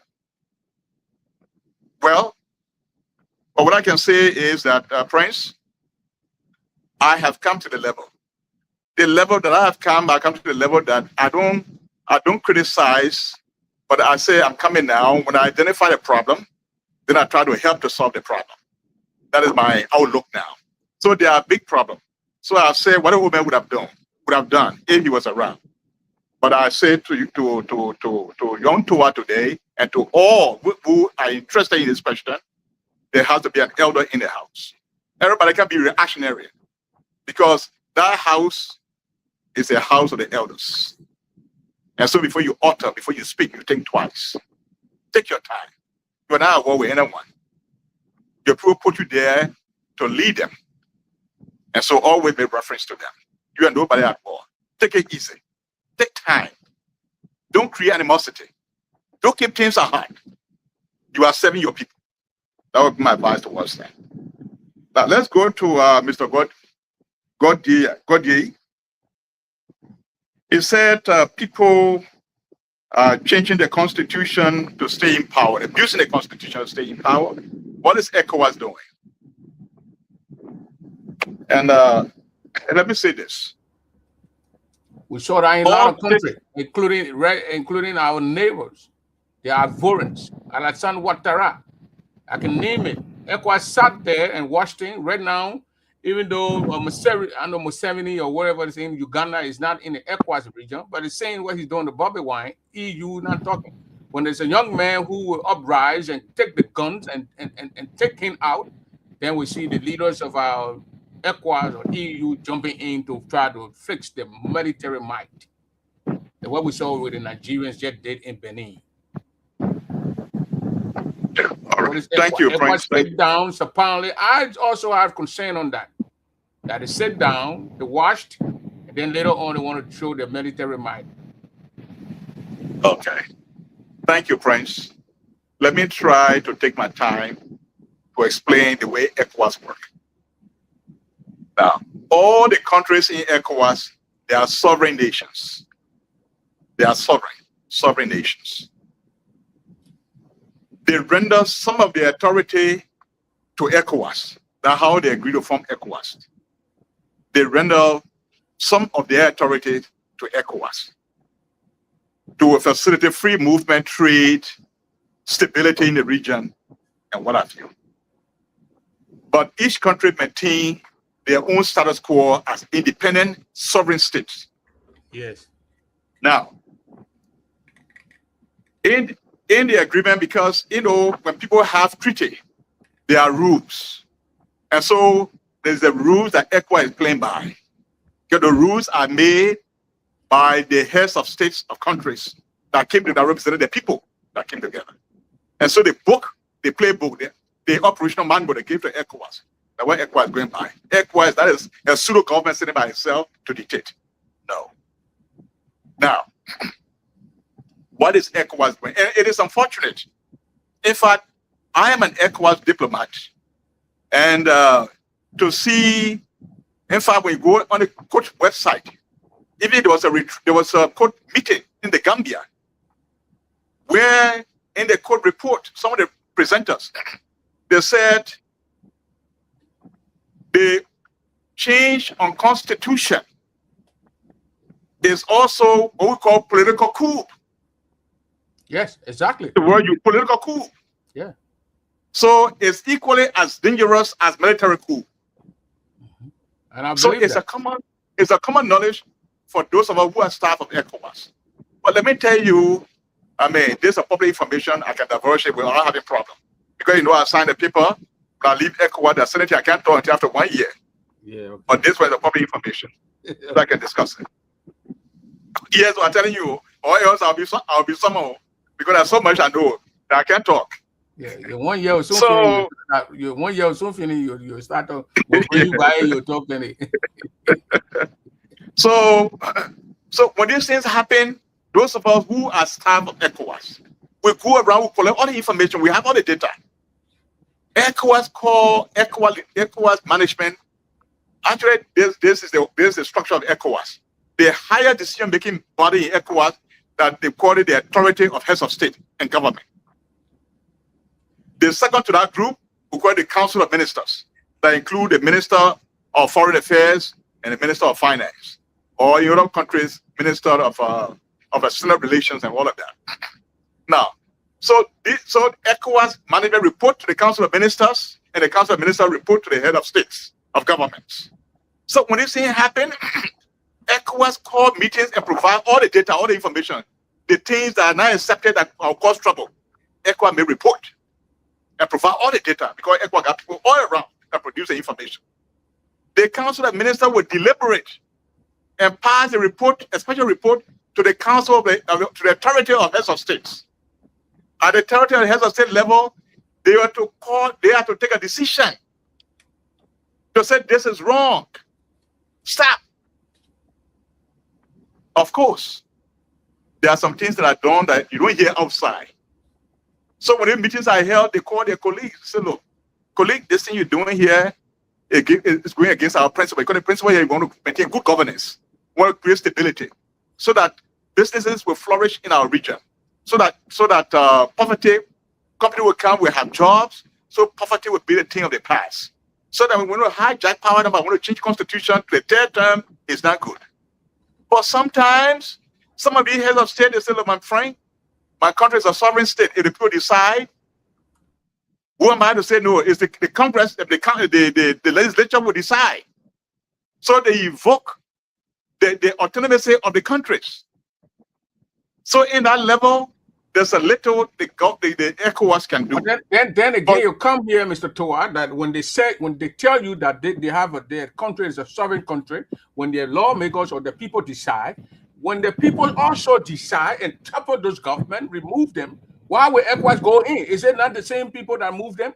Like what we saw in Benin? Right. What we saw in Benin, those guys who overthrew the government, that attempted or whatever coup that the Nigerian went unilaterally and bombed those guys. Those guys are Beninoas. They are Benin citizens. So saying when they come to you and say, well, my people decide I will change the country. So when the Constitution of the Republic of Liberia tell you to remove your president, did they tell you how to move him? They didn't tell you when you use a gun to move him. They say you can remove him, the Constitution. So God, why would ECOWAS run in and start putting their president back? Okay, Prince, you are lucky to have me. So let me take time now to educate the public, because I know people have been taking me to task. You have been calling me in Abuja from the states, from all over Liberia, from all over the world, as a matter of fact. So let me explain this. I began by saying that ECOWAS has a protocol. It has a dossier, it has a governing principle. And part of the governing principle is that ECOWAS will discourage military takeover. It's part of the protocol. Go on Google. type into ECOWAS and ECOWAS protocol on good governance, you find that document. So there's a written agreement by all member states that to maintain stability in our region, there will be no more coup. If there's a coup, ECOWAS will condemn the coup. It's in the document. It's part of the ECOWAS modus operandi. Now, what is not in the ECOWAS operational manual is that this thing that came about because when those were written, the 13. Yeah, they tell the constitution about all of that. Teaching the constitution will be things that ECOWAS put in the paper over there also. All right. So guess what now? Guess what? And I can divulge this information. When they put overthrew part of the agreement, part of the discussion ECOWAS are having with them was if ECOWAS was forced to open to recommendation and suggestion to make adjustment to some of the operational dossier. And so I think some of the civil society organizations in the sub-region right now, they have been petitioning ECOWAS so that when the heads of state meet, they can consider the fact that this arbitrary change of constitution to extend the tenure of presidents, it also inhibits a situation that is volatile, that brings instability. So it also has to be part of ECOWAS modus operandi, so that if any person does it, ECOWAS, they say right away instead of negotiating, instead of discussing in the background, to say you are wrong. All of you agree to this, and you are doing something different. But that is not the case right now. But as issue come about, it's been discussed, it's been promulgated, it's been articulated, and action will be taken. Okay. So that's what I can say. Let's go to the next question. Now, the next question. You, from Timothy Gay. Timothy Gay. How many persons have you helped in ECOWAS, particularly from Grand Gide? Yes. Well, let me say this. What I have been doing, in fact, time past, I've shared about 4 or 5 years ago, I've shared the ECOWAS link to some of the, I think GGS, to some of the sites. They call it career advancement, and to some other sites in the Grand Gide specific sites. So to get employment in ECOWAS is very intricate. It's highly competitive. But what I've been able to do is to send information around. And if there are some temporary job where I can influence a decision, I've done so. Which brought some staff from Grand Gide closer to ECOWAS to know the working of ECOWAS, so that they can be able to understand ECOWAS. And if they have a pedigree that be in a position I advertise, they can apply. Some have been applying, but sometimes they're talking about almost 400 million people. From all over West Africa, Nigeria alone, almost 300 million people. So when people apply these things, it's a highly competitive. So yes, I've not been able to actually employ anyone in a full-time employment in ECOWAS, but I've been able sometimes, be it election monitoring, find 1 or 2 Grand Gideons to come and participate. Sometimes 1 or 2 year consultancy, get 1 or 2 Grand Gideons come, provide consultancies, short term. At least I do this to bring it closer to understand ECOWAS, so that they know the working of the ECOWAS, they can have the appetite to want to take a career in ECOWAS. If any job is advertised and meets his or her pedigree. In fact, as I speak to you right now, there is other people, 1 or 2 years contract has ended. There's a young girl right now in the Maria ECOWAS office. Even though I didn't handpick her, but I told her what to do, and she did. She's doing an intern at the ECOWAS office for 1 year. She has a master's. That brought her closer to ECOWAS to understand all the working of ECOWAS, so that when time to apply, she is in a job that matches her competence to apply, and there will be no phobia, because she understands ECOWAS. So there are about 4 or 5 young people from Liberia that I've helped in the purview. And I think among them, about 3 Nigerians among them. So that's it. But I will try, even though I'm no longer in ECOWAS now, but I will call the HR Prince, so that I can get the career development link to send to you, so you can send it out. Because the job in ECOWAS is highly competitive. And I will encourage. Look in there, and I can say that if I will know you, Like, let me say this: don't have fear that I don't have anybody in the system. They might not take me. No, when I joined ECOWAS, nobody held my hand. In fact, Liberian government did not send me. I applied. I didn't know nobody there. Absolutely nobody I know. I applied for chief of budget. In fact, those on the shortlist there were 16. Among them, I was the only Liberian. Out of all of them, but 10 of them had PhDs. At that time, I had masters. But went through a competitive process. It came down to 6. We went to a test, interview. But I came by, it took 4 months, I've forgotten. Even one day, I just received an email that you are being offered a job. We have 7 days to accept before we made the next decision. How I joined ECOWAS. I didn't know anybody there at all. Nobody I knew. But as always said, the role ECOWAS played in Liberia and my life was spared. I would like to give back one day to ECOWAS. I will let it work in ECOWAS. So as I came back to Liberia, once in a while, I go to ECOWAS website. I check for so many positions. Those that match my pedigree, I apply. Sometimes it takes some time. So I will encourage fellow Nigerians, fellow Liberians, if you desire to make a career in ECOWAS, please go to ECOWAS website on Google. Go to career development.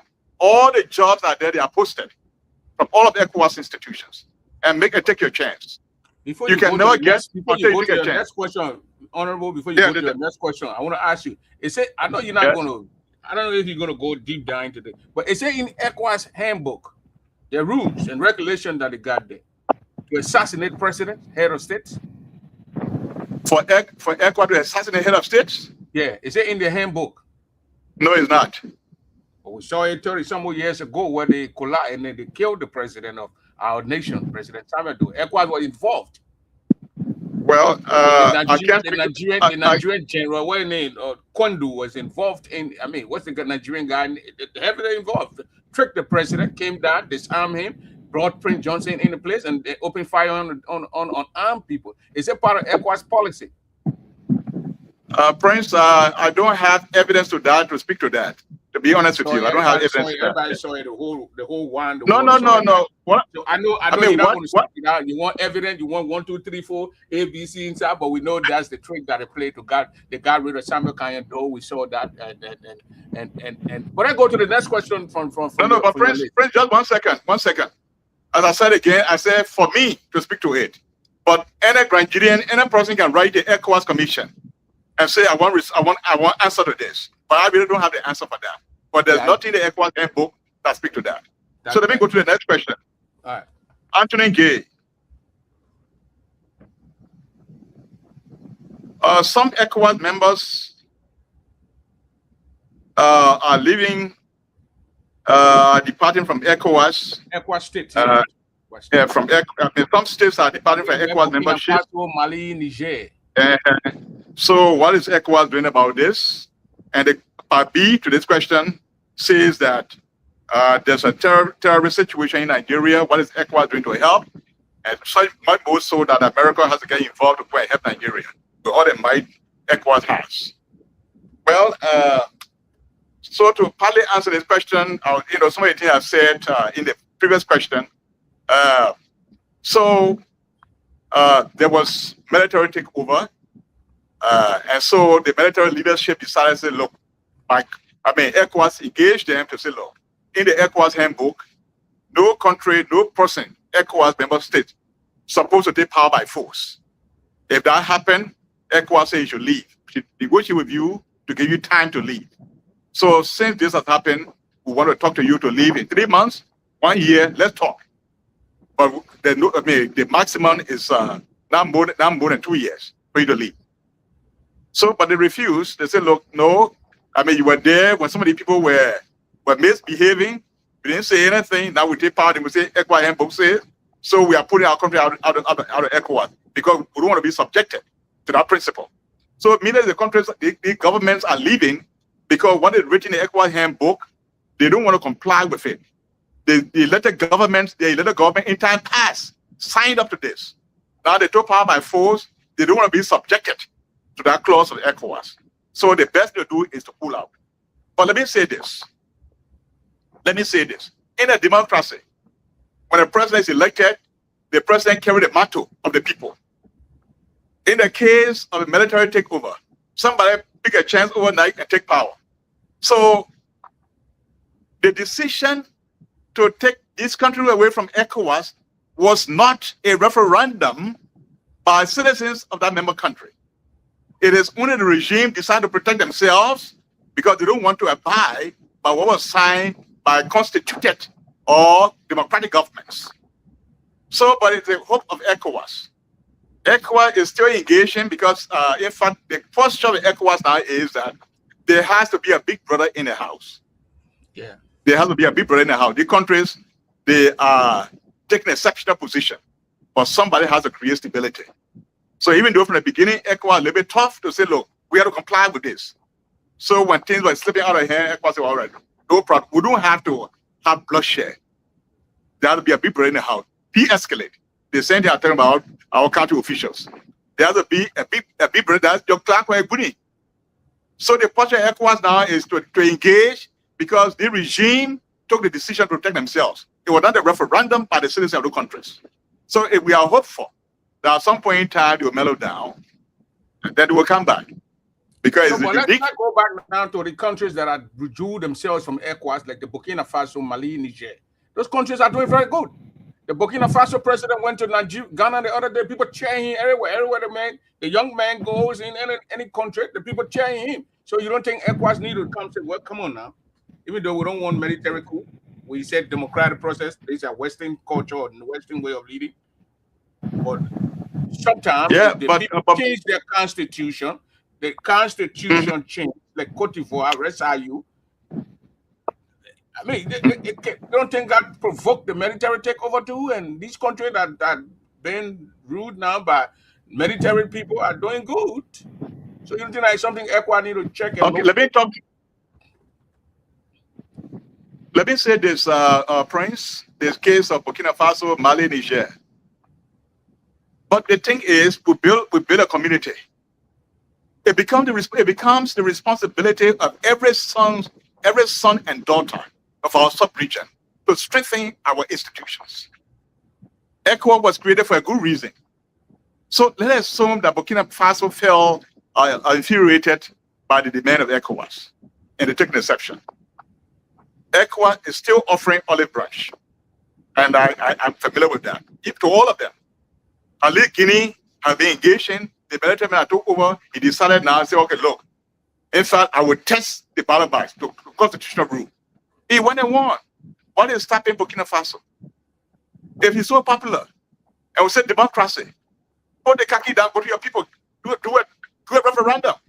Maybe leave your people in a civil manner.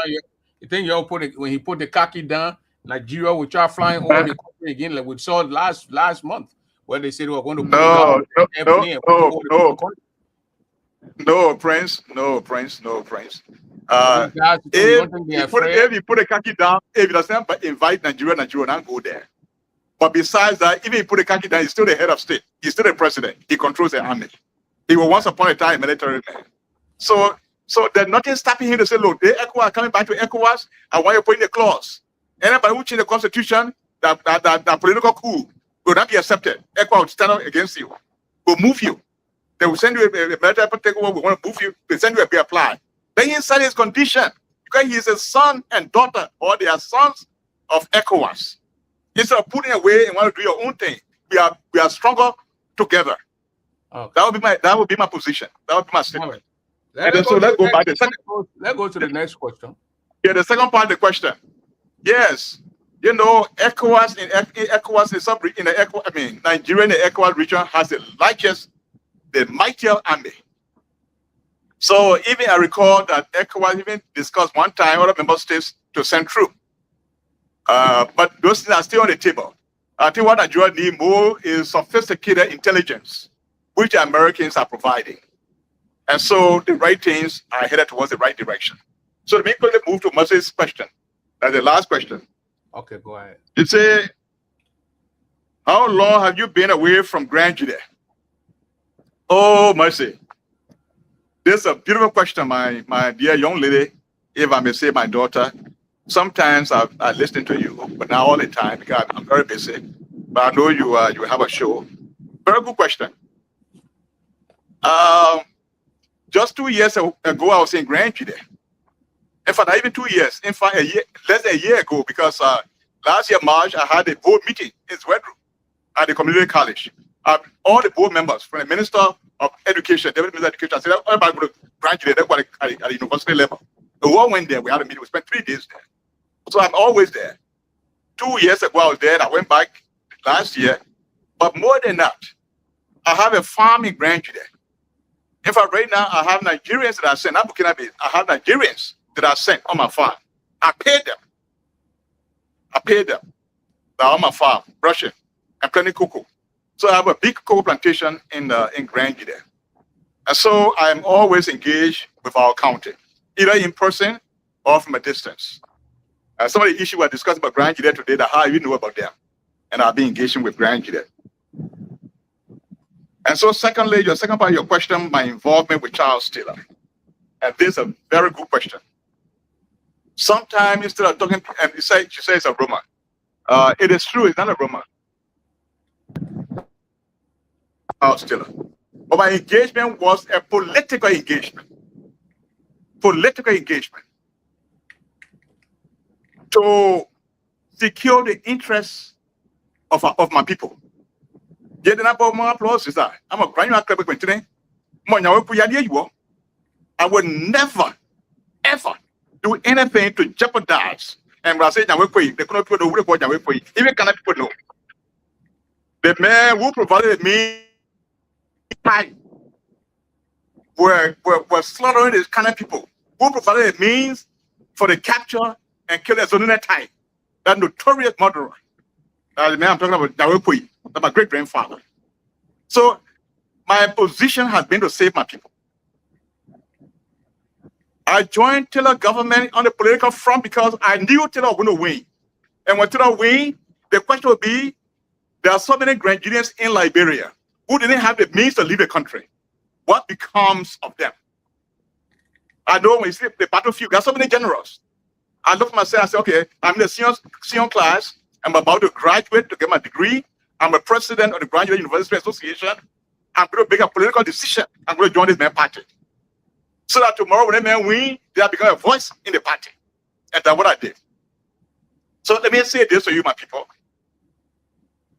Madam Nancy Doe herself said the other time that Ellen Saliv, Judge Weir, nobody even gave her any attention. But Charles Taylor, of all people, you think Charles Taylor just had one money just for Mrs. Doe? Somebody went to Charles Taylor and told Charles Taylor, Mrs. Doe is in Cote d'Ivoire. She's not in the best of health with the children. She has nothing to do with this, your government thing. She's a Liberian. She's in fact, she's my niece, and Mrs. Doe is my niece. She deserves to be helped. The person who did it, I did so, with the help of Tupi Taylor. The woman called Tupi Taylor. So that's how Taylor said, oh, so where's Nancy? And how Nancy was invited home. In my presence, Taylor told Nancy, check among the SS people. Take 10 of them that you know, that you trust, that used to work with you and Doe that you know, that will take good care of you. Choose from among them. And he provided 3 cars to Nancy Doe. And Nancy Doe was living on a secure location on Kerry Street. And they were called Holiday Inn. She had a whole suite there. And everything Nancy wanted, she got it. Nancy was separate. Said that on radio. So, because I was inside, I was able to help a crown woman and the children. Besides that, I became Deputy Minister of Finance. The crown people at that time, the crown were in this place. They call it where Gallo was. T-Share Gallo was that bureau in finance. Custom. There were so many crowns in custom. They want to put them down. No minister out there. As a deputy minister, I say, on my dead brother, this will happen. This can't happen. I want to Charles Taylor and told him that. And those who are protected, nobody fired them. Nobody fired them. Nobody fired one crown person at the Ministry of Finance. Because why? There's somebody inside the government. When the war subsided, because crown people are very proud people, they don't let them be displaced camp. They were all around the Ministry of Public Works, around government building, Fairview Plaza. They want to go to display camp because they're not safe, they're not secure. So what did I do? I went to Mr. Taylor. I said, look, the government at that time, the Minister of Public Works were in one small building by the Parliament Plaza. They want to come back to Public Works, and people, displaced people are there. So I said, Mr. Taylor, these are my people. They want to go back to Grandview there. They don't want to be in Monrovia, but the road is not safe for them. So he said, oh, for true? They want to go back? I said, yes. But before I went to Mr. Taylor, I talked with the Nima County Senator called Judge Kokor. I said, Judge, I'm going to tell the president my people want to go back to Grandview there. They don't want to be in Monrovia. They want to go back to Grandview to make their farms. Since the war subsided, we have a president who want to go back. So I said, okay, if that's the case, then the whole of Nima County legislature will go yard to escort our people back home. I also saw the idea to a representative that I know very well from Bond County. Everybody agreed to that. So I informed Charles Taylor. I said, I told Senator Judge Kokor. He said all the legislators in Nima County were escorted to be part of the delegation to go to Grandview there with me, with us. I mean, I was one of the lead person. I was not the only person. The farmer was involved. Other people were involved. Even some of the Grandview women were involved. But I was the man who carried a message to Charles Taylor. And so a convoy was arranged, and the AFL provided one truck for AFL plane. Now we're gone, but we're banned. After almost 15 years, people are not even here the AFL band playing. As we're going, the whole Grandview delegation, we're almost 40 cars convoy. We got to Kakata, the Sweden car said the Grand people must stop. They want to hear the band sound. We spent almost 3 hours. The band play people, then, time for Grand people. From there, we got to Banga. We spent almost 5 hours in Banga. People celebrated Grand people going back home. I was in that convoy myself. We went to Nimba. We almost slept in Nimba. And there are people in Grandview that can testify to that. Some of whom would have been in trouble, but our convoy helped them to go to Grandview. So when you get somebody, it's the same reason that how they call him, the senator who put them on Grandview there. How they call Asa Yinabo. They all were with Ellen Salib. According to the news, Ellen had a role in the war and all of that. They were with Ellen. What did they do for Crown people? There are other people, lawmakers are working with some government, some head of state, some president. What did they do for Crown people? But I'm telling you what I did. And so somebody goes somewhere, I'm bringing that I want to blow you, I go only. You go under the tree, then you know the tree, you know how to operate tree, you know what tree you are dealing with. Whether the tree is a medicinal tree, you know the type of the tree. Whether you can wrap yourself in the tree, what part of the tree can you take that will be helpful? Then you know whether the tree is a medicinal tree. That's what I did. I went in the belly of the beast. Because there was this who may say hate Crown people, so I went there. And I turned the tires around to save my people. When I got tired, I left to come to America. So I put myself in a situation to save my people. But sometimes when you are doing things, you don't explain because people don't understand you. And sometimes when you try to put yourself in harm's way. So I just kept quiet. And I was doing what I know best to do to save my people. So that's what I did. And so my affiliation with Charles Taylor was on the political standpoint. The same reason why during the Doe time, the chairman for Doe Party was a Viacom man. He was the chairman of Doe Party. I just forgot his name. I told some people, I didn't call his name, but I forgot now. After Kekura Kodo, he took over the party. He was the chairman of the party. Leroy Francis, Chucho Hutting, Alida Johnson Francis, Emmanuel Shaw, all the people, the Mola, they even like Doe. Even Charles Taylor, own cousin, Senator Taylor, the deputy minister of the mansion. They were both close to even Doe. Well, if people can do it, why say how people have probably went to what they don't say Crown people to be a person inside when a Crown person in trouble to help. But as I said again, I heard so much anyone does. But that's a crisis situation. I could not go around to go on radio to explain what I'm doing there. I'll put myself in harm's way. But what I was doing was to continue to help my people to do what I know to do best. And I said from the beginning,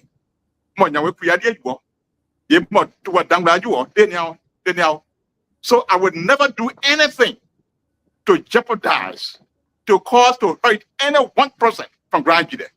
I pay my price for the struggle for our people and for the struggle of Liberia. And that will continue to do. So Mercy, the question you asked is a very good question. So I did not join Taylor NPFL group. It was a political decision I made. The same reason when Doe were through yesterday, all the company did not leave Liberia. Those who would leave, they left. Those who couldn't leave, they stayed. They said, well, what we do? And all the property that PRC confiscated, slowly they gave everything back to the people, knowing that these are Liberians too. So when you take power, you have to have consideration. So the same thing, I couldn't know Charles Taylor. And I tell you, Charles Taylor listened to me to some extent to some of these things I taught. He responded. He responded. And so, your man, don't end up, so I don't have a problem today, even though most of Grand leaders voted weird, but there are some Crown people that voted for President Boakai. They didn't know that President Boakai would have been nice to Crown people to go and bury Do and all of that job we did not bury Do. But people take in political pluralism. So that tomorrow, when there's a chance on the other side, there's someone from the county that will help. That was the political decision that I took. And because I did not do anything wrong from the depth of my heart, and so I feel proud that I did a good job. Even there's some young people that told me one time, they said, Papa, you remember the party ID card you gave me? During the April said that party ID card I used, I keep telling you I'm a partisan. I'm a partisan until I cross through Bangor, through Niba, I went to Africa, and now I'm in America. And there's a young man that told me when there was a curfew and things that they messed people up, sometimes when they want to do that, they would have been executed. But when they're trying to push him around to take clothes from him, they party ID card drop. The MPP ID card drop. They said, but you are partisan, you're sitting down here, and we're going to pay for nothing, and you are free. So when I became part of the party, one of the strategies I did was, look, please take the party, this is Africa, and the country is still not safe. Take the party ID card to be your security. And I share the party ID card to as many people as possible. Everywhere, playing the party headquarters, a party cell in Grand there. And I told her, I said, look, this is Africa. I'll use the approach of Kekurakoto. In Africa, to survive, it takes a lot. So take the card as your security. And some did it. Of course, nobody is forced to do that. And so that's it, my daughter. And so I did not do it to get involved to harm any Crown person, but to save our people. And I'm proud that I did it. Okay, thank you very much, Mr. TOWAH, for answering the questions and speaking to that particular issue. But I got a question here. If I ask you this question, Mr. TOWAH, if you don't want to respond to that, that's it. You don't have to respond to this question. And then we'll give you the time to conclude. And then we've been here two hours now. I've been saying that you're drinking your first bottle of water. So I'll ask this question here. Back in 2020, I think 2023, 2024, there was an allegation from Fred Gwen that you personally accused you of being involved in his brother's death. You heard that? If you want to speak to that, you can speak to that. Benson Gwen, the late Benson Gwen. It's an allegation against you being involved, whatever way he thought you were involved. You call him, you talk to him, you heard that information? Thank you, Fred. I heard it, even though he didn't say it to me, but I didn't even see the writing myself. But then my ex-wife, she was annoyed about it. How you got because they didn't even want to tell me that Fred I said X, Y, and Z. But when I heard it, I was not pleased about it because Fred myself been meeting on programs. On other occasions, if this thing was here in mind, we are coming inside. I said, "Be brother, this is what I heard." He must have met at the system bomb program. We actually one time against speech. He must have all each other and all of that. Said there's something that you heard that somebody may have said. You can call me, put me aside, and say, "Be brother, this is what I heard." He must have speak with each other very well. But then to go on Facebook and to level this allegation, I was not happy. But then my ex-wife spoke to it, so I let it be. And even the late, but I want to say this to you, to all of you today, that is not true. In fact, the late Benson Gwen myself was so close. When our Minister of Agriculture, Benson, was the MD for Forestry Development Authority, I was the chairman of the board of directors. He must have worked together very closely. Every evening, after I live in Umatani, every evening before I went home, I would spend quality time. He must say we spend time to get up to 10, 11 o'clock before I go to sleep. So we're very close. So I think, I don't want to dignify that, but I know other people deal with it, but that is not true. That is not true. There's no truth to that at all. I've never heard any Crown person in that crisis as such. It's not true. And let me say this to all of you today. My mother had two children. My elder brother are next to Nesimo. That was his name. Appleton. Nesemo. He's my elder brother. He died in the war. They were defending Crown people fighting as a militant, as an official, as an army man. He was an army major. He died. My brother had 2 children. And so I cannot go into anything to cause harm to any Crown person. Even myself, we here pay my own price. So it's not true, yeah? It's not true. Whoever told Fred, I know that a family person involved, maybe a guy irritated, maybe he just heard it, he didn't have the time to talk to me. But I'll say to you, Fred, it's not true. They're not William TOWAH. I know sometimes people did not understand me when I made a political decision. And I hear some innuendos. But sometimes when you're in the war zone, not a democracy where there's so much freedom, where you can go and say, no, you can go on radio, back home, because when you do that, what you're trying to do to help people, sometimes you expose yourself and then you get into trouble. So when people talk about me, oh, if we tell her now, I just keep quiet. When somebody in trouble, when I hear, I go there and talk. When somebody get a problem, I go there and talk. Even when they arrested my brother, then my cousin, then my nephew, I can say traditional nephew, Charles Breeze, back by them. Anytime I interceded with Charles Taylor. Charles, people didn't do anything. The president, people didn't do anything. Please, look, see wisdom. See wisdom. Of course, but later before I left, but at least I made the intervention. Of course, it's a prerogative to decide. But at least there was a voice of reasoning. And I provided that voice of reasoning. And I will continue to do that. And even as I'm going back to Liberia now, I will be as close as possible to President Wakai.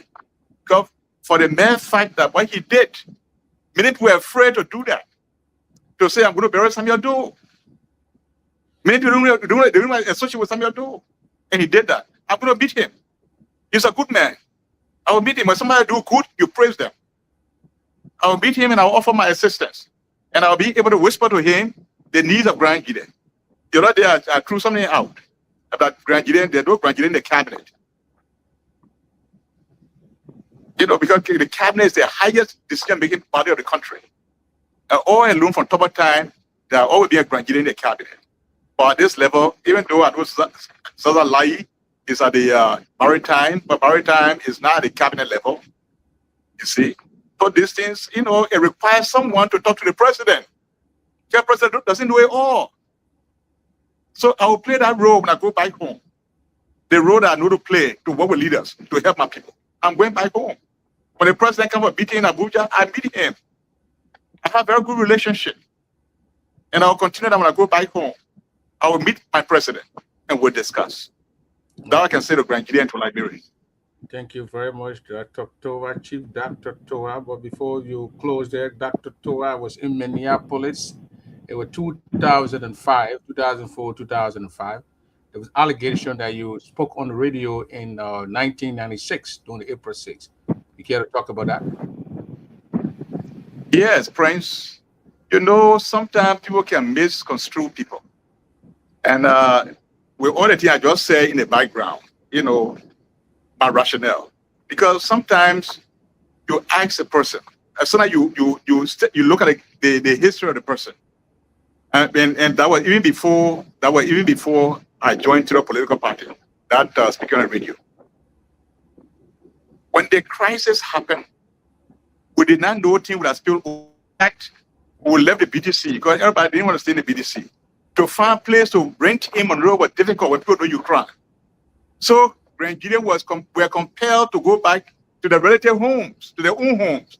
But their homes were fire apart in Painesville, Gardnersville, Brownfield Highway, everywhere, people all around. So when the fighting started in Monrovia, it was not a coordinated thing where everybody did not come to the BDC. Myself, I was in Gardnersville when the fighting started. Before you know it, the whole street was crowded by fighters from.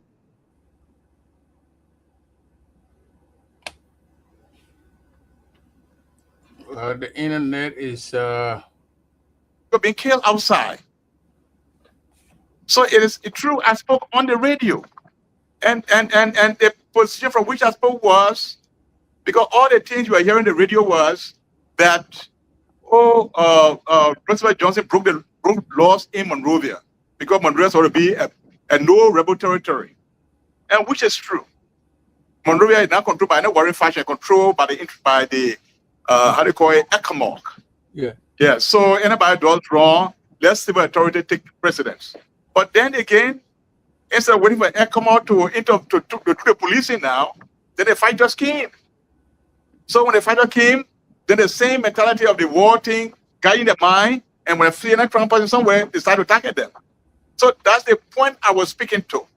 That look, the government say they want to arrest Roosevelt Johnson, but brown people that in other places that had nothing to do with Roosevelt Johnson, they are being killed, they are being victimized. They know where Johnson is. If they really want to fight Johnson, then they go there.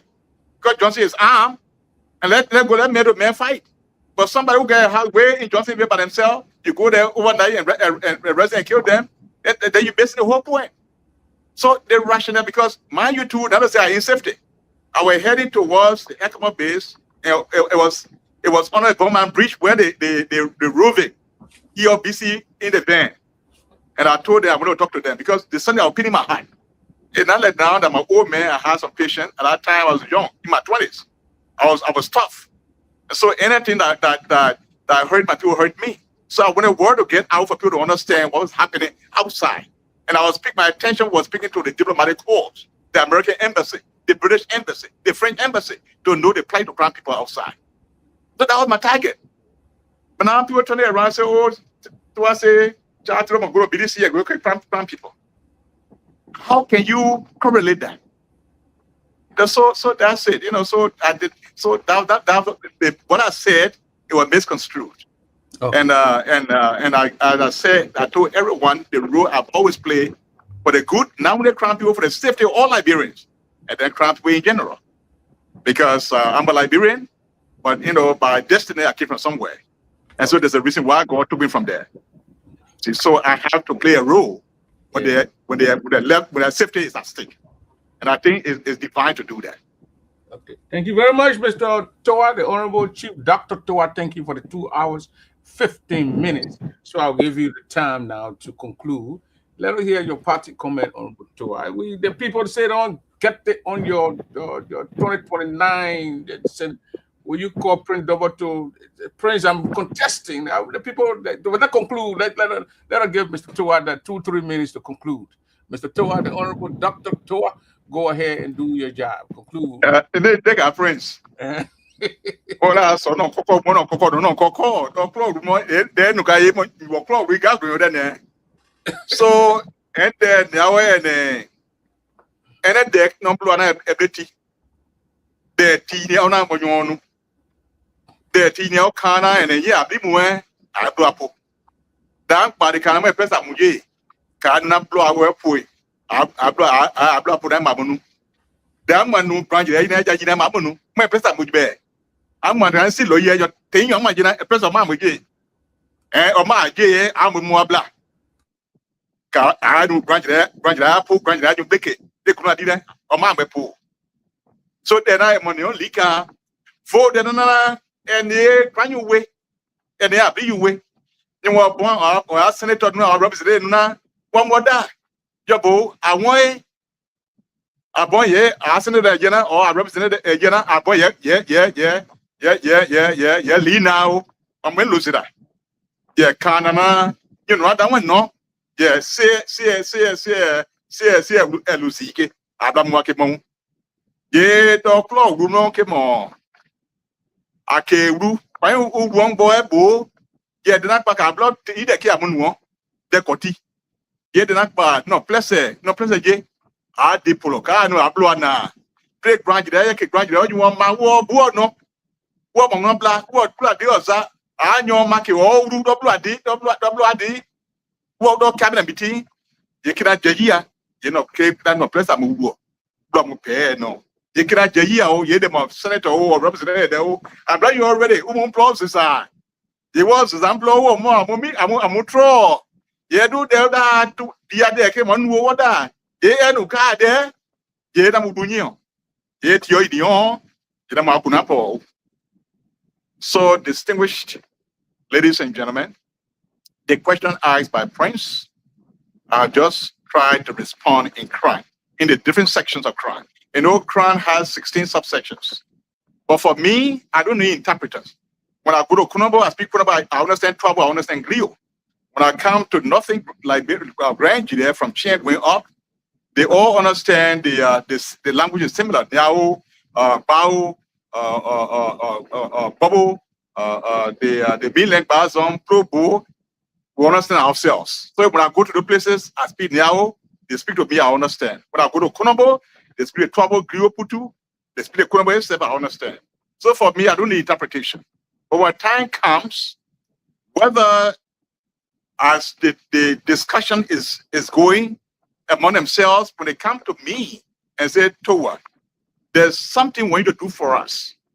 And when I discuss with them, and if I'm convinced that they are sincere of the request, then I shall make a response appropriate when the time comes.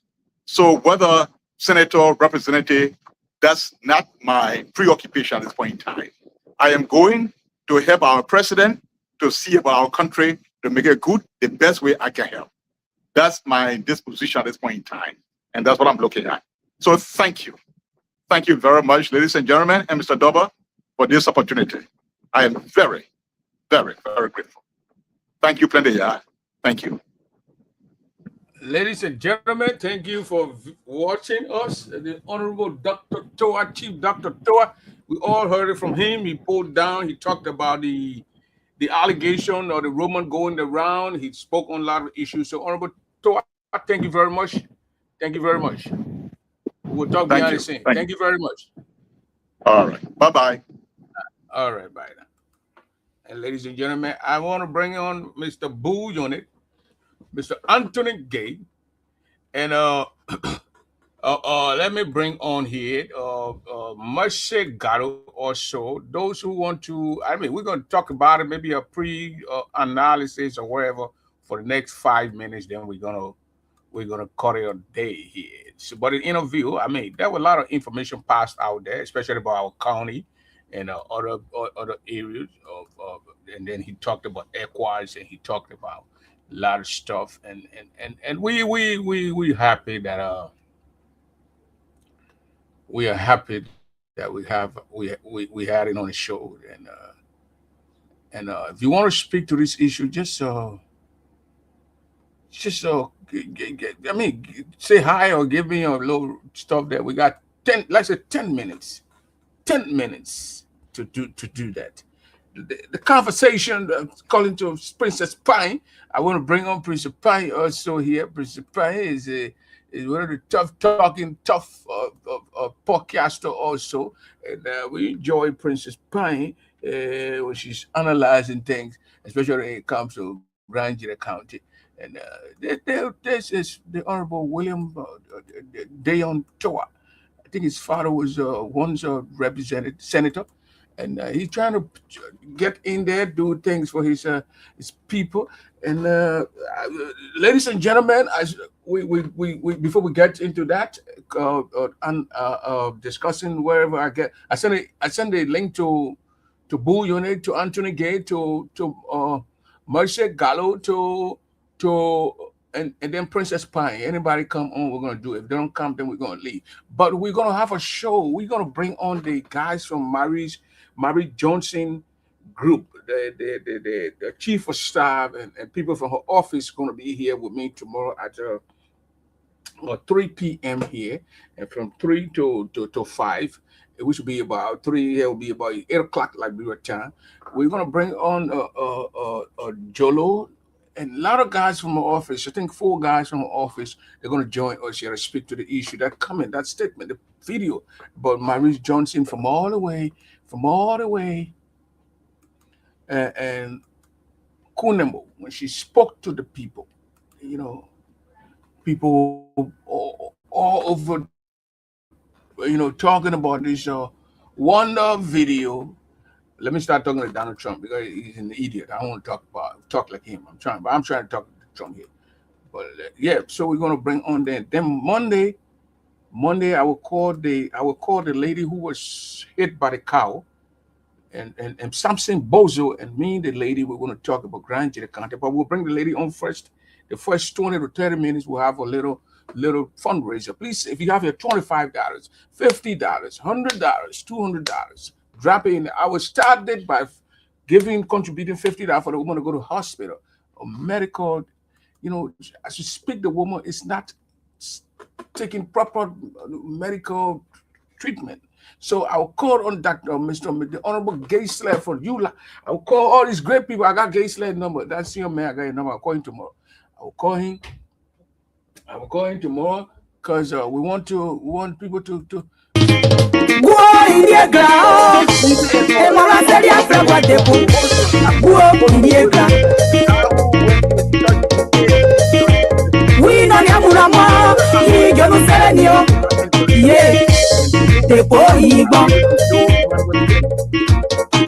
Série après va dépôt, Igon.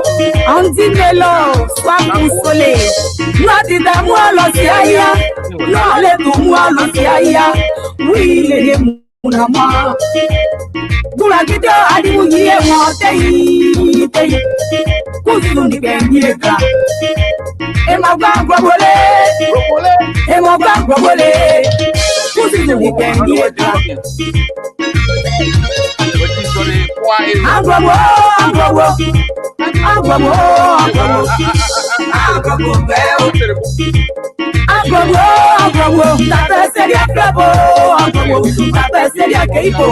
I say a little, Mr. Anthony Gay. You don't want to count, but yes,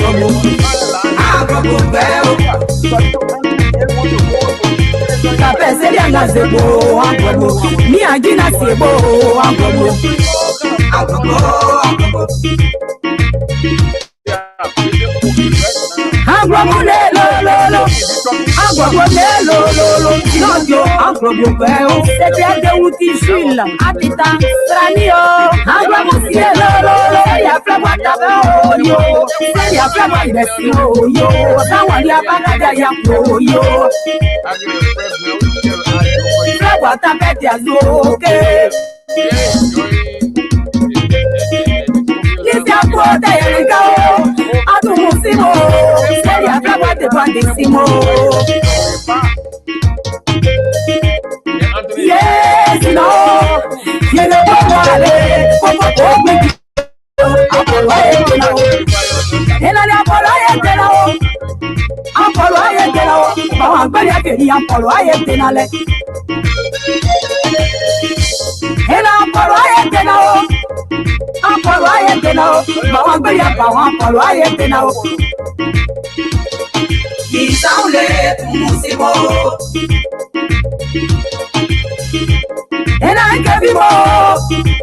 yeah, attack you, yes, oh, attack you, Sinobako. And I attack you, to address the belly by that you, and get you. Sinobako, that you, Sinobako, Beja Fire that you, say your flapper gay that you, he gave you. And on your samba, let I get a bona, you. Zapa belly zappy, you are political. And on your samba, say your flapper, you. Say your flapper, Rosso. I never say I don't know you, telling you. Well, boy,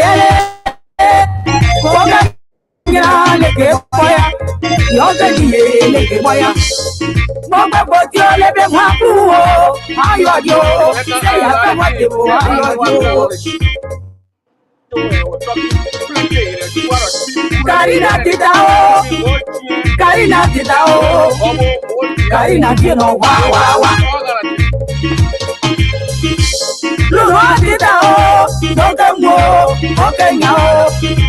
We are Titao. We know low. Seriana de Wacoco, and the Taiki Wakamo. Is a sailor, our Titao, is a sailor, our Titao, is a sailor. Is a sailor. Or they say You want the active knee. I can't get you a body active knee. Ain't you gonna be selling football shoes around here? Almost I know, right? do a premium. You want the active knee. You buy it. They are getting free tea. And I'm from the office. I'm giving people a free tea there. Go ahead, Anthony. What your thoughts on the whole interview with the Chief Dr. William TOWAH of Grand County? Is your son? First and foremost, Prince, I want to say, right hand salute for being very professional and asking the tough questions, and even reaching out to him for this interview. I want to give you the prop for that. Look, I want to commend Chief Dr. William TOWAH for coming on the show and embracing the storm and talking to his people. One thing you can take away from him, he's a well-educated man, well-rounded man. I mean, you can't take that away from him. But one thing also you got to understand that, yes, he knows, how things are done in Liberia, and he moves when the breeze, is necessary, or when the wind is necessary to sail that ship. You heard him say he will play the same role that Kekura Poto, and we know who Kekura Poto was in various government in Liberia, right? And we understand that narrative, right? Here is a man who pivoted and knew that Taylor was going to win, and supported Taylor and working Taylor government. When he saw that things were not going to go Taylor way, he quickly left the country and came to the U.S. And then when he realized also there was an opportunity with the ECOWAS, he went to the ECOWAS. Now, in his retirement age, he decided, oh no, Grand County about to get Pudu Mountain going. It's about time to move on. Let me serve my people. Nothing wrong with that, right? Well, but what is true about the whole circumstances here is that one politician would design and arrange their own petition, and quote unquote that cliche, the people petition me. We have heard this story. We have seen this movie before. My question is, what is your true conviction? And what is that driving force that is taking you to want to serve the people? Other than saying, oh, the people want me to serve them. Because if you are the visionary, the approach is different compared to when the people say, oh, we think you can serve us. So you answering to the call of the people, as opposed to you having the burning desire to want to do something, does not carry the same weight. When Anthony, are you analyzing the man's interview, or you putting question into what? I'm analyzing the interview, right? When Dr. Martin Luther King is it wrong for the man, for the people to petition their leader, or you think he stage managing it? Let me just say this, Prince. 99.9% of the petition are arranged by the politicians. Let's talk about Mr. TOWAH. Let's leave 99. Let's talk about Mr. TOWAH. Dr. TOWAH is taking this early retirement from ECOWAS. You know his age before you say early retirement. You know his age? Yes, he's in his 60s. He's in his 60s. According to him, he's in his 60s. He's in his 60s, maybe 67, 67. He retired. Correct. And then you say he's taking early retirement. You can work up to 75. My point here is before you this ECOWAS not America. ECOWAS is not America. Every Iraq has its own age of retirement. Granted, but let me just say this, right? So why would you say it's early retirement? Okay, good. But like I said this, right? There are too many competent young progressive Grangians that can steer the affairs of our county at the level of the Senate and the level of the House of Representatives. Why are they? I'm one of them. But you have to declare your intention. Right now, what people are saying, Anthony, you are kind of getting angry because Dr. TOWAH declaring going that route. No, Prince. Then you say no. We don't want old men to come there. We wouldn't want young people. Who will represent the people? Thank you for this question. Am I angry? No. I wholeheartedly embrace that his caliber will be in the race, and my caliber will be in the race, so the people of Granjida will have options, right? We'll have options to detect who to represent the people. We need his caliber to provide counsel. Those young, let's take from VK here. Those young people you're talking about, we're not hearing about them. We're hearing about TOWAH. We're hearing about we're hearing about older guys. And why are the old people? Why the young people? Are they hiding themselves? I don't know about them, but I'm telling you now on camera today because I declared my intention on Jida Hasid. Maybe you did not hear it. On the Prince Double Show, I'm declaring my intention that I'm going to contest 2029. This is the second time I'm hearing you declaring your intention. Okay, but you make that now. You say you're going to get in the race. What? You go on election, the bar secretary election or whatever. We had this conversation, Prince. Unless you want to distract from this post analysis, we have had this conversation before. I don't know why you didn't go and contest. Why? All right, good. For you and the sake of the audience, for those of them who did not know, two things happened. I did my own assessment on the ground. Remember that in 2020, I was the head of communication of TOWAH Yaya Nimle, Honorable TOWAH Yaya Nimle team, right? And when I did my own assessment, it was clear that Honorable TOWAH Yaya Nimle was going to win. And guess what? In the history of senatorial race in Grand Jide County, he pulled out the largest vote, 18,000 plus vote. We say never in the history. We say why? Why 2020? The election was so what Senator Zoe won now. Yes. TOWAH Yaya was not in the race. Yeah, he was. What? He and Zoe. Your wife was the chairlady of no, I'm talking about 2023. That's why we're talking 2020, 2023. Yeah, but your wife was the head of. I said the election was Zoe won.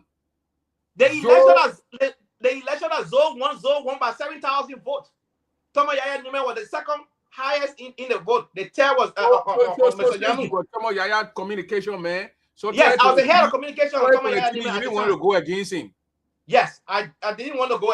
Two things. So I didn't want to go against him. My assessment showed that you were going to win.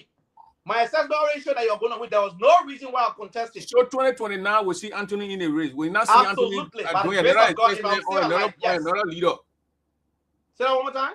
We will not hear Anthony or see Anthony doing assessment on another leader. We'll see no. I have made up my mind that 2029, I'm going to be in this race. If I'm healthy, if everything else about me is good, I'm going to be in this race. Not about anybody getting it. My great grandfather second wake up tomorrow and say be in the race, I'll be in this race as well. But his caliber, right?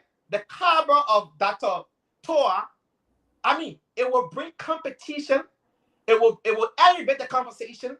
I mean, I embrace that wholeheartedly. You know what? But you're writing here saying that you were so angry. You tapping. What did I say? What did I say? Read some of the things that I said. The man speak more than Kunembo. No. I said he's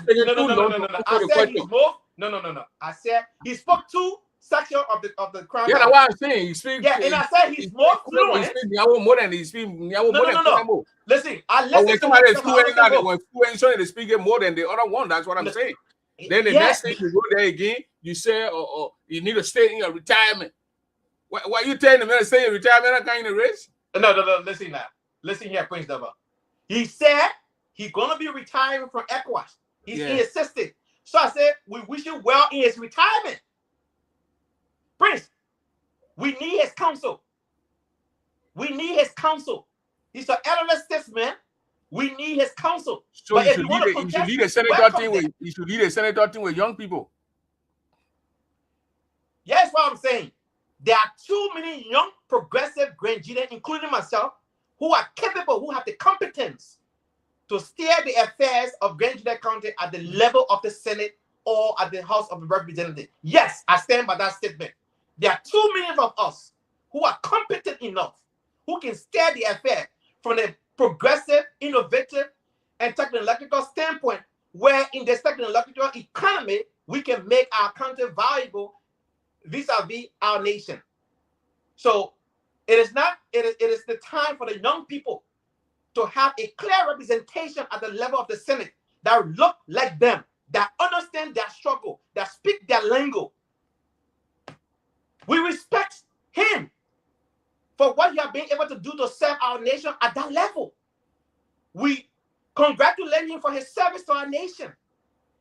We wholeheartedly respect him for what he has come to do to our country by serving our nation. But he should not get in the senatorial election 2029. No, if he so choose to get in the race, we will embrace that. I am not saying he shouldn't, But yes, what we should not, overlook. The politician talking about the one petition. It's an arranged petition. You didn't see. Well, why you mean the politician? So you want to tell me when you call to Grand Jury, when the people come to you, they say, Anthony, we want you to contest. We must consider it as being arranged. So here's the thing, Prince. I am declaring right now I'm going to run. I'm now waiting to say if the people so choose. So that is a clear distinction here. I'm being very definitive that I'm going to run. Again, this is the second time of I'm going to run. Again, I did not register the last time to run. What time you gonna go to Liberia? Because you gotta be, I think you gotta preside in a particular location for about a year. So that means you gotta live in Liberia for 2 years. We are in 2026 election, it's 2029. That is 4 years from now on. I have plenty of time. Are you ready to go live in Grand Jury for a year? Trust me, Prince. That is an easy thing for me. I am a career person. I can still have my job function with my Lata and what's the name? In 1 year in Liberia, I can work from Liberia right there. In OSC, doing the poor job for 1 year. Oh yeah. I just have to log in the time I'm supposed to log in. That's it. And do the job. I don't have to be in the same building. And you think I would be fair to report Grand Jury? Absolutely. How is it take away from the people of Grand Jury? You are there. You don't think they call you a scammer? You're scamming the company. You're not in the area working. You're outside, and you. Prince, would they know that you're there working? Prince, first and foremost, a remote job does not say you have to be in the company building. When you have to be in meeting, Zoom meeting or Microsoft Teams, you sign up and you're on the video. There are at least 20% of the workforce in America before. You're gonna do that for 1 year. Be in Grand Jury for 1 year. I know people who have done it for 5 years. You got to follow the Constitution. That the only way you'll be placed on the ballot. You got to live there in that location for a year, according to the law. Except maybe you want to bring the law. Thank God for my profession. I don't have to be in a physical building to have. Do you have property in Grand Jury? You have to have some valuable property in Grand Jury. Do you own a home in Grand Jury? I do. Absolutely. And you're not talking about your father's house. We're talking about Anthony Gay's senior house. I'm telling you. And I also have another lot that have a foundation on there as well. So will you be running on any political party ticket? Absolutely, yes. ANC? The ANC. Do you have an ANC office? An office in Grand Jury? They do have an ANC location in Grand Jury County, but we're going to revamp that location very soon. Very, very soon. And you're going to go there and campaign for Cummings at the same time campaigning for yourself? At the same time. That's part of the strategy is I can't just be on my party ticket to be a burden to my party. I should be an impact to my party. We can get to that nitty-gritty. But Prince, you are interviewing me now instead of having a post-analysis of this interview. And because you retire, then you stay in retirement, then you need a team with young people. Young people, we are ready now that we got to get energy and do this thing and move on. Anthony Gay, when the last time you were in Grand Jury County? Listen, Prince. When the last time you were in Grand Jury County? No. Let's do this now. Do not make this about me. We came to dissect and I'm saying that, and you want to run. So maybe you can use the country to tell the people. A lot of people knowing that you want to run. Listen, a lot of people now knowing that Anthony Gay want to run for the senatorial position 2029. So we want to know when the last time Mr. Gay put for in Grand Jury County. Good. So let me just say this to you. I'm not talking about 1990. I'm talking about after the war. Last time. Listen here, Prince. I'm off this entire weekend, today, tomorrow, and Monday. You put there in for now to Monday, you go to Grand Jury? No. We can have an exclusive interview about me. Right? We are having a post-analysis. You cannot distract that. You're a media practitioner just like me. So you made a whole thing about you. You came for it, you said I need to leave it and leave it with the young people. You told me didn't say that. So it had to be about you. You came on the show. You told me on the show. I can play it right now. You said on the show that you want to contest. You Anthony Gay want to contest. Put my comment on. Highlight my comment because so that your comment, baby. We're talking. No. On the show, you told me that you want to contest. We came here, you wanted to analyze what we kind of talk about what TOWAH, but you can't say I will be me gay. No. I didn't say it that way. I said there are competent young men and women of so there are not no competent other folks. Why should we want to be young people to represent the people? You don't think old people got right to do that? So, Prince, look at the leadership today. Look at the leadership of Grand Jira County today, and look at the potential people who want to run. What the leadership of Grand Jira County is so kind of young man. We have Marie, she's an older lady. We had Tomo Yaya, older man. We had Jacob Dibby. I said, oh, Yaya, that older man. Yeah, but Zoe is my age group. He's a young man. Zoe not young. Zoe over 50, that young. Why I mean young? You compare somebody who is 70 to 50. That's what a young. Like 20 years. But Zoe is. But you're not young, man. You're 40-year-old. You're in 40. You're over 40. I never call myself youth. Okay, so then why you can't? Why I'm just saying something. I'm talking about the leadership. But I think Zoe and Yaya not equal. Zoe and Marina equal. Probably Tomo Yaya you ought to born Zoe. Marie you ought to born Zoe. Yeah. So that's what I'm saying. So when I'm speaking, the 5 leaders that from Grand Jira, our caucus, Tomo Yaya, Marie Johnson, Jacob Dibley, Zoe Emmanuel Penu, and let's go to the previous. Jeremiah Soka. Listen now. Let's go to the previous. Don't Jeremiah Soka. You got 2 older people on that list, and you got 3 young people on that list. Okay. So one of them. So why you keep saying young? Why you keep doing young? Huh? Why you keep saying young? You want the young people to move, you want the old people to move, and the young people. Anthony Gay, when you want to contest, if you want to go to Labua, if you want to contest, you say, y'all put the young people one side, they put the old people there, and move the young people, and put it, they put say, what kind of man, you're not ready? Okay, can you allow me to speak now? Go ahead, talk. Good. So I never said the old people should not contest. I never said that. I never said that Dr. TOWAH should not contest. I never said that. My statement was, one of the statements that I made is, we wish you well in your retirement, because he voiced his retirement here. Yes. Second thing that I said, man, guess me more than Yahoo. I said, no, Prince, allow me to speak. I'm too green up. I don't need a translator, right? He spoke both Kunabo and Nyawo, and I said he's more fluent in Nyawo than Kunabo. What I say when you say fluent, I got bringing it down for my people. The man speak so more. What is the wrong there? What am I saying wrong? And the man should stay in your retirement. I didn't say you should stay in your retirement. But man, looking at the content you wrote here, man. But man, come on, man. Your writing is the man can't answer the question. It taking too long to answer the question. These are allegations that were made against the honorable man, and for killing people. Prince, and for putting here people in harm's way. So when the man come on, I'll give you the channel, Anthony. We're analyzing TOWAH. He said he was taking too long to answer questions. These allegations that were made against TOWAH, I mean from 96, that he was on Charles Taylor radio, that he told his people to disarm and gave up to Taylor and all those things. So when he comes on this show, he should take his time to explain. We were all here the day TOWAH was getting married, that the day where the guy named your friend Gwen from your Philadelphia jump on and say the man came brother. So you don't want a man to take his time to explain these things against him, Anthony Gay? I didn't say that. Yeah.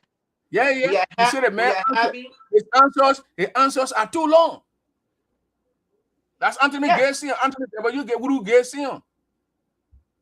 Yeah, but Prince, we are having a post-analysis of the interview, isn't it? It is my observation of the interview. There was so then I ask you now. Say Anthony Gay, why you observe about it? It's being long. It's being long. Why you speak to the Anthony? Why you think the man answer was too long? Okay, can you allow me to speak? I don't want it. Why you think it was too long? I don't want it to seem as though we are having a confrontation. So let's go step by step. My observation of the interview, I have 4 other questions I could not ask because he was taking too long to explain. right? Does that mean he should not take long to explain? It's my observation. He was giving longer answers. How does that make it bad for my own observation? This is my opinion as how I viewed the interview. I didn't say he shouldn't give long answers. So then myself, I don't need to tell you why he took long to answer. No, it is not my. You can't. But yes, what you doing? No, yes, what you doing with the question? Oh, you attacking the man? You like they told the man not to run? No, I didn't say you're attacking the man. No, I never used the word attack. Prince, this Anthony Gay, when people made allegations of somebody analysis that was made against Barack Obama, he used to take too long to answer questions. Same thing was made. Barack Obama different from TOWAH. Barack Obama in a different political period. They ever told Barack Obama that he killed people? They ever told Prince, Barack Obama I am that just making reference. Okay, you know what, Prince? I don't think we have your post analysis. I think I need to interview you, Anthony Gay, because you say you want to be. Oh, that's all I need. That's all I need. We need to have an interview the same. Say you don't want to come clean, I will come clean on you. Why Josephine Sulu say Anthony always upset? Your couldn't was just say you always upset. Josephine Sulu said, I didn't go praising her for the work that she recently did. I pick up on the call that what she told me. Where she did? She distributed food during the season in Grand Gila in Seattle. But did you see it?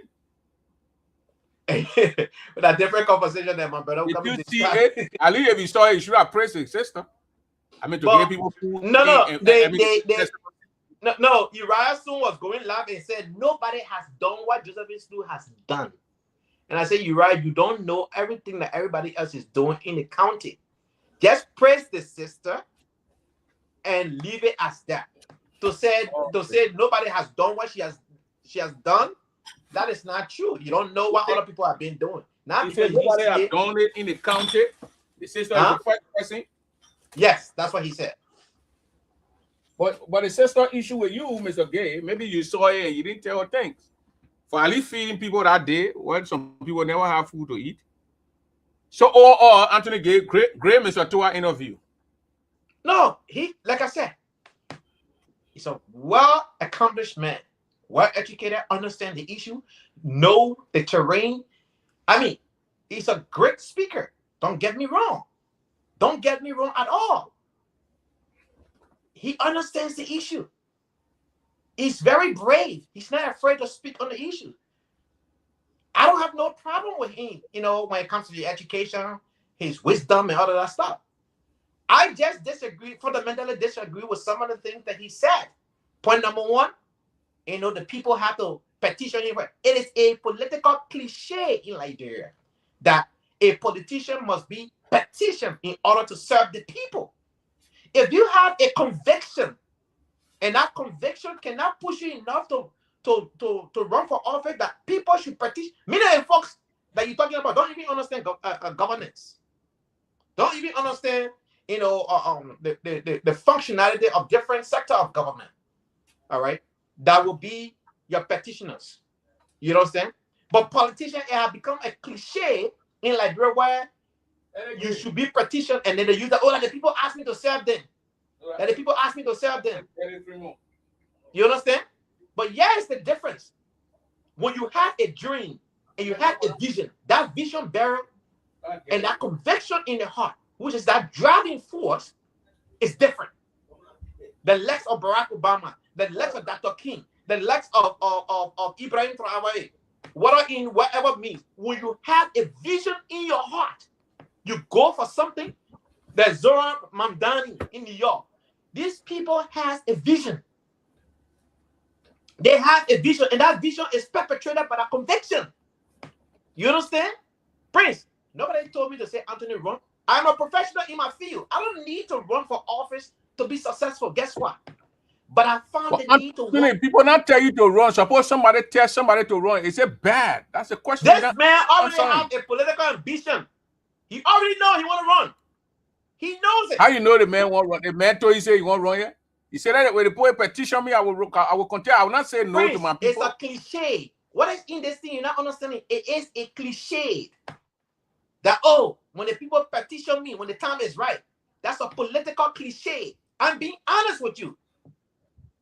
Most of the petitions are a arrange his own funding, his own money will go into that. They will arrange everything. They will do everything. You will Why pay would you assume like that? Why would you assume? Why would you, so in Liberia people That's have what to I've arrange been those done things? in time past, and that's what you're gonna do. Watch.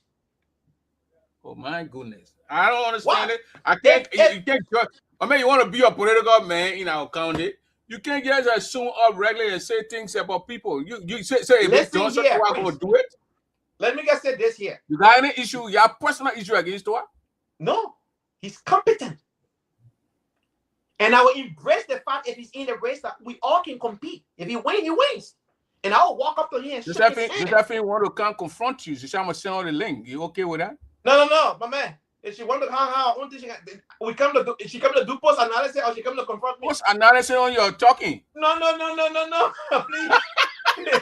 Please, I'm begging you. I don't. Josephine, I send a link to you. Come in there. You have to be professional. If you bring her here, I will politely leave. If I'm on the show and she's invited, why you want to escape from your sister? She distributed food in your county. Why? Listen, but Prince, you my point here, if you are a media person, you can't have a show like this. You can't have a show. Anthony, if you don't see it, but why you think? Why you assuming what the woman coming to say? She just said, "Prince, send me the link." She didn't say she coming to kind. Prince, listen here. You just said the woman coming for all the discuss about her. No, I don't know where she coming to talk. She just said send me the link. A lot of people here, even God there, he didn't say I'm gonna send a link. Okay, I let me conclude my part. Why you want to escape? Why you want to escape from the sister?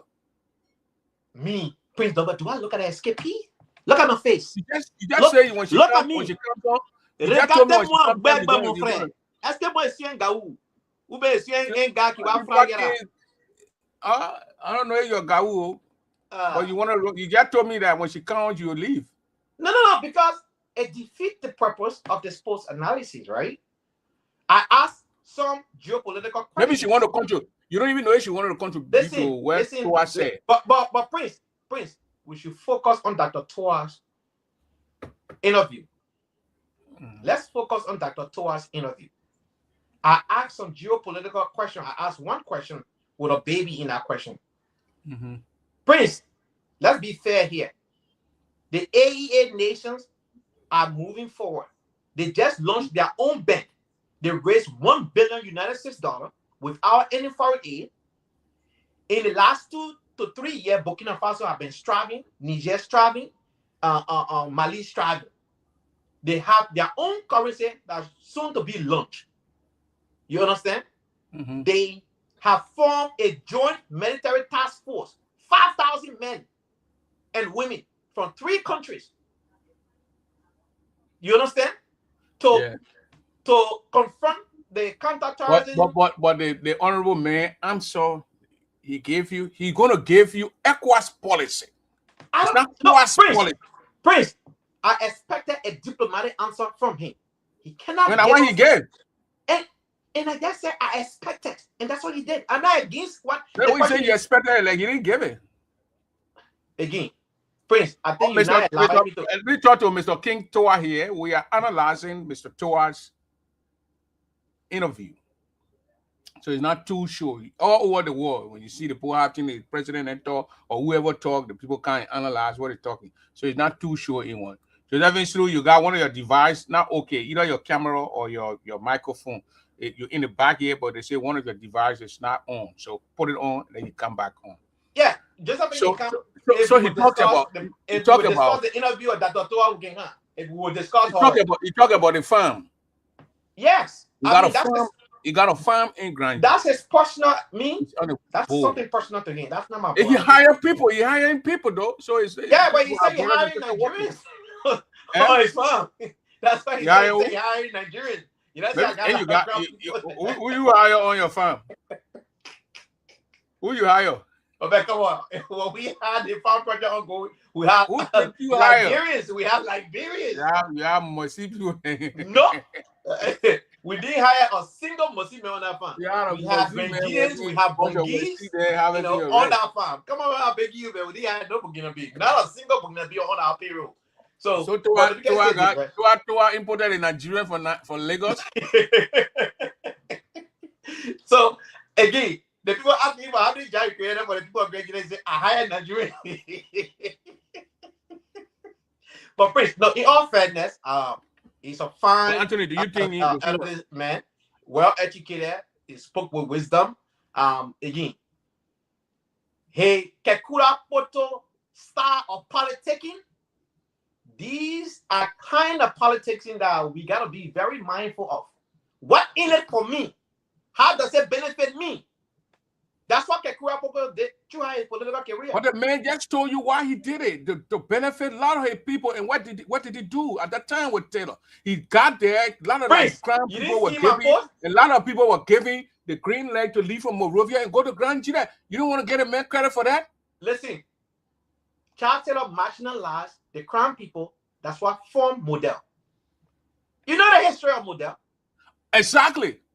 So our people were marginalized by the very Taylor he supported, So even though you were in close proximity of Taylor. The formation of Model you can't take that from Taylor. Listen here, listen. Behavior from him. Prince, you allow me to say something now without interruption. I am an aspirant. You understand? Allow me to flow freely, at least for a minute. Yeah, I see Nina you on the NEC now. I don't okay. But aspiring doesn't mean I'm a candidate. Aspiring doesn't mean I'm a candidate. When I go aspire to be ANC chairman in Grand Gila. So let me just say this, right? His proximity to Taylor did not prohibit Taylor from marginalizing our people. That led to the formation of Model. Let us be clear. So, yes,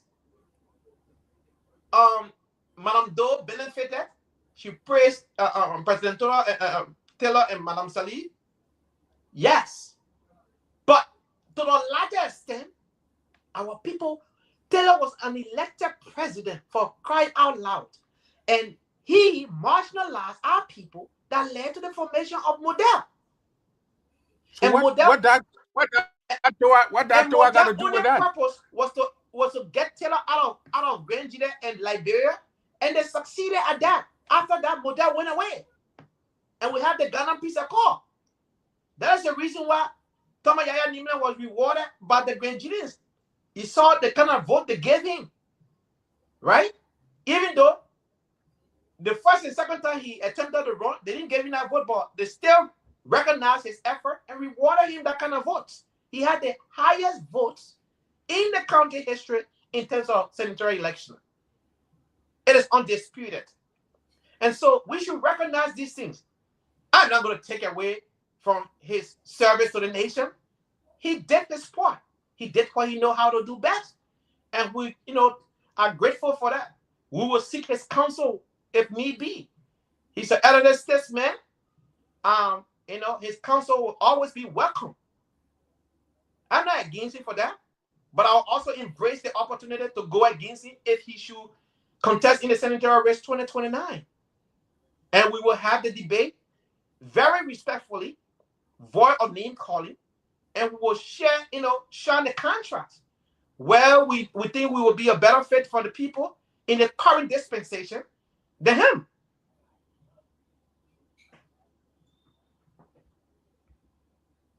Yeah, so I see that. Yeah, so definitely.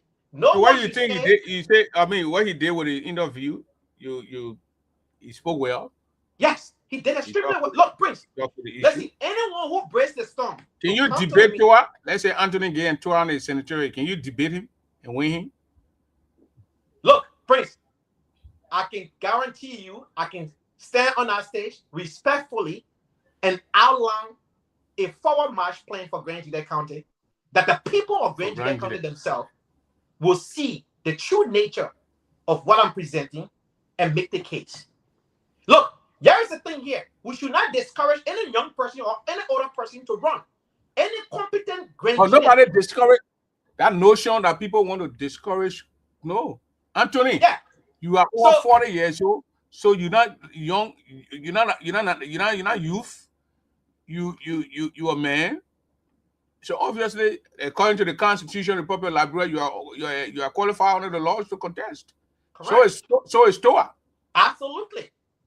I just fundamentally have some disagreement with him. He's a fine Grand Gilean. I am proud. But what are those disagreements? some of the disagreement, the fact that, here's what I see, right? The fact that ECOWAS is a toothless bulldog in West Africa whose operations, and you ask that question, ECOWAS was in charge when the late Doe were executed. They even cajoled here talking to that free folk. And we saw what happened, the aftermath. My own dear uncle was executed that very same day alongside Doe. ECOWAS, they now hold these so people. what TOWAH got to do with ECOWAS? What TOWAH got to do with ECOWAS? It's about it that ECOWAS has its rules and regulations, things are written on there. You work with them, you follow the policy and follow this. You expect the TOWAH to go in and change things? Don't catch your president. Don't do this. Don't do that. So let me just say this. Okay. Geopolitically speaking, ECOWAS have not helped West Africa to move forward. In fact, most of the corrupt leaders are being protected by ECOWAS top leadership. The likes of why are you linking it with TOWAH? I want to know the connection with TOWAH. That TOWAH went there. That TOWAH not let the head of ECOWAS where you could sit in the plane and change the rules of ECOWAS. Prince, let me say this. Job that we take this job based on our conviction and conscience. We take this job based on our conviction and conscience. If I profess to be a pan-Africanist, I will not conform to any kind of imperialism that will impede the movement and the functionality of my people. ECOWAS is not in the best interest of West Africa. And you have seen countries that left ECOWAS are doing exceedingly well compared to countries who are. TOWAH should not have taken a job with ECOWAS. I want that correlation with TOWAH working for. You shouldn't have taken a job. Prince, every man has a choice to make, and that choice can haunt you or benefit you. We all have made decisions in our lifetime that have been beneficial to us or that also cost us. We take full responsibility of every action that we have taken in our life. And so he was not coerced to take the job at ECOWAS. He made a conscious decision to work there. Well, was it bad? That is up to him to know what up to you, because you're trying to stick this thing on is working with ECOWAS. And you know that Liberia is part of ECOWAS. You got representatives that are on ECOWAS there. So why can't you remove them saying you have issues? So you're telling us he's a very competent man. Listen, now when ANC take over the Republic of Liberia, ANC, your political party, are you support your withdraw your ECOWAS delegation? Let me just say this to you. We will not have our. What question did you ask? If ANC takes over the Republic of Liberia, you're going to pull all your ECOWAS members from there? I will not be seeking. I don't understand it. You're confusing me. No. But Prince, hold on now. You're asking a question that is completely out of my jurisdiction. I am not seeking the presidency. If I were seeking the presidency, and if I were to be elected president of the Republic of Liberia, I would take a stand that would benefit Liberia. I would definitely take a stand that would benefit Liberia. Prince, yes, what I've seen. Even the people who are watching the show, you're confusing the people with TOWAH involvement with ECOWAS. So I shouldn't have taken ECOWAS position. You shouldn't have taken it because you're saying that every decision we made will have consequences. We understand that. But the job came up. The man is from the ECOWAS region. He's not from Egypt. He's from ECOWAS region. He applied. He got the job. He went. He worked. There are protocol there. ANC went to Coca-Cola. Coca-Cola has this protocol where you go down bend. They tell you what to put in the thing to base it. You couldn't bend it. You worked it. Let me say this. I can only speak for myself. Anthony Wulu Gay Sr. will not work for any organization that has tainted character. He left at you. Coca-Cola giving people diabetes around the world. Again, pay attention here. You and you support someone who work with Coca-Cola. First of all, that gave people diabetes and continue to give people diabetes. Listen here. Prince, hold on. It's easy to use that kind of cliche and run with it. So let me just say this, right? First and foremost, outside of water, the second consumed product in the world is coke. You know what coke doing to people? Listen here. Let me say this to you. Nobody is forced to purchase coke. Nobody is under any obligation to drink coke. People take it on their own volition. So TOWAH had a right to the welfare ECOWAS. Absolutely. He's on the region. TOWAH didn't go to ECOWAS to make any decision. That is a choice he made. People in the other place. But Prince, hold on here. Hold on. Because the whole analysis here is your problem that you have with TOWAH working with ECOWAS. You think ECOWAS is a tainted organization. It is a tainted organization. ECOWAS. So my question to you here, you have representatives, you have two of your lawmakers that are there on the ECOWAS, serving at the ECOWAS. Yeah, Snow is one of them. Snow is one of them. So so my thing now, you're confusing me here that ECOWAS, no Liberian should work with ECOWAS. Prince, the organization is not benefiting the region. Period. Let's make progress. There's so many other things he said that will get unfold. Let's leave ECOWAS alone. Let's make progress. TOWAH talked about he going to Grand Jide County, and he sits on the board too. Also, the board of trustees of the university.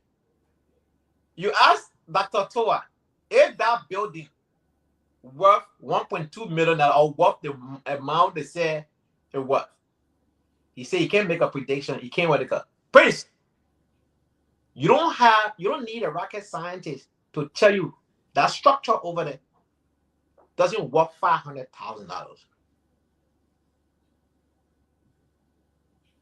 There is nothing complicated in that structure to say, oh, this other material that they use, it was some kind of break from a specialized country that needed specialized attention and all of that. No.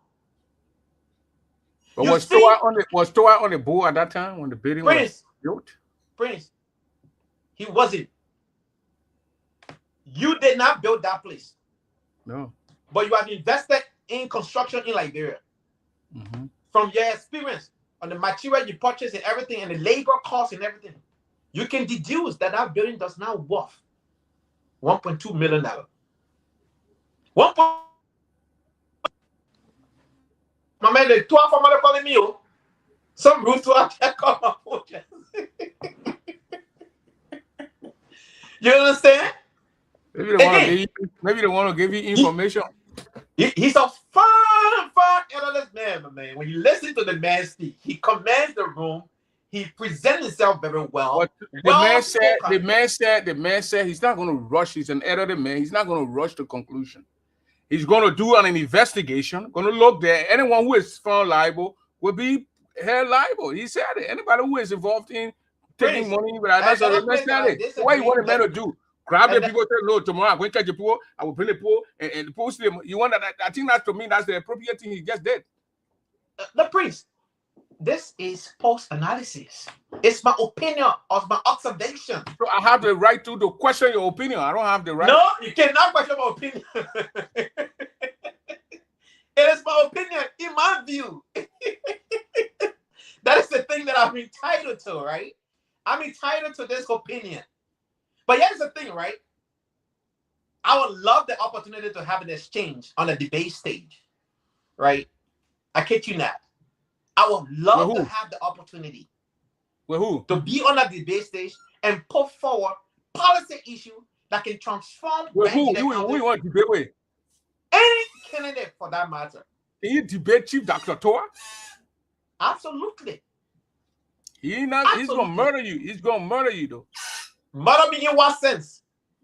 In the whole thing, whatever topic we're gonna put forward. Prince, the most important thing today in Liberia, in Grand Jide area specifically, is job creation, access to quality education, healthcare, right? Food sufficiency of our people. How to present these things to our people? Look, I don't believe in buying a motorbike for a young man that will break down 6 months. I believe in giving a young man a skill set that he can afford to buy 10 motorbikes in his career. You understand? Okay. That's what we believe in. We gotta go, Mr. Gay. We've been here 3 hours, 40 minutes. All right, so let me close with this, right? Let me close with this. Close up, Mr. Gay. Tomorrow, bring in Marie people here to come. Hey, I'm gonna ask you that question. So, but Prince, let me close with this, right? Grand Gita County deserves better. Every Grand Gita deserves a better Grand Gita County. It would be a good thing for us to have a policy debate that will put our people back to work, grant our young people vocational training, grant them access to quality education, grant them access to quality health care, grant them access to the 21st century technological economy where they can also work from home by having access to internet and electricity. They can work from home right in Zwetru and work for corporations across the globe without moving out of Grand Gita County. These things are possible for young men and women to be able to take advantage of international student exchange program that can bring up to thousands and thousands of young men and women from Grand Gita County into the diaspora for them to study and improve their living condition. They are not born to be battle crier and beg or become a bare bog of politicians. They do deserve a better Liberian, deserve the opportunity. Some of them will even do better than some of us if given the same opportunity that we were given. But those opportunities will not come walking to that door. We have to champion that cause, fight for that right, get them the opportunity for them to strive. This poverty in Liberia is by design. And it's been designed by the executive branch of government and the legislative branch of government. They designed this poverty. Keep the people where they are. Don't give them the opportunity to strive. Keep them where they are. So when electoral process come around, we go there and vote again and win the seat. That's why they came up with this whole thing of legislative project where representatives get $100,000 extra money outside of their salary and $150,000 for senators. Great genius and Liberians at large deserve the opportunity to this economic path where they themselves can be granted great job opportunity. But we got to prepare them for the future. We have lost 2 generations of our people who did not have the opportunity to go to school during the war. Those people may not be able to go through the regular academic procedure, but they can be given adult education and vocational training. And these are things that we need to do for our people. Until then, we will have a nation going at each other. So, Prince, I want to thank you for the opportunity. I'm always available. This weekend, I'm off. The following weekend, I'll be working. So every other weekend, I'm off. This is my weekend off. If you need me for to have in-depth exclusive interview, I'll make myself available. But we got to talk to our people. We got to make the case for our people. And the young people deserve opportunity because they understand the struggle, and we can speak that language to our young people. I started as a Shushan boy, and I don't shy away from that. As a Shushan boy, and today I am where I am, and they too understand the struggle that I stand in that same gap that they are standing in right now. So we need to have this conversation for our people to have a better opportunity. So any Grandian who is qualified can jump in the race. I will not sit here to discourage anyone. But I'm embracing this storm so we can have the conversation and give our people, opportunity, choices, options, so they can make that decision. Thank you very much, Mr. Gay. But you didn't talk about the sister distribution of food. You saw the thing. You didn't give her. You didn't commend her. You're gonna do that? No, I commended her. She only saw the comment. I commended her. Even when I called the phone, I commended her. She said I needed to apologize. I said, no, I don't have to apologize to you. Apologize for what? That's the same question I asked. Apologize for what, right? I commended her. The only thing I said on Uriah post was, she's not the only person that did it. So by him saying she's the only person who has done so in the history of the country and the county, that is not of the district, that is not fair. This young man, what did he? Kunambo district? Yes. Have you heard of Getty Meyer? You distributed food there? Getty Meyer been doing a lot of this, creating jobs for young people in Grand Gita. No, they're talking about feeding. I think it meant feeding people. I'm just telling you one person who also creating jobs for young people. No, the point They here, we're not salary. creating job, Anthony. It was giving food on the festival Prince, season. we can unearth other people who are done kind. Other people are giving money to farmers, like some are giving money, pay people to brush people farm, all that thing. That giving them opportunities, right? We can't you get somebody something, you can't talk about it. So I mean, would you leave it under the water like that? You pay people to brush somebody whole 2, 3, 4, 5 hectare of farm, and those things we've done it, right? So we can't come here and be beating chests. We did it because some of these people they don't have. All right, Anthony, yeah, that's how we're going to leave it. Thank you very much for that. Be safe out there and stay safe. Thank you. Yes, Sigma, we have it. Sigma, A long shout out to us. we carry na dumo. Depuis après ouais depuis yo, ma gbeli anatate, akubiri ki anseri akeri kwa na nuvi yo. We love you, yeah love you, yeah neto yo, yeah yinolo, no mwale, yo no teo. Sebo atamegina, ilewe.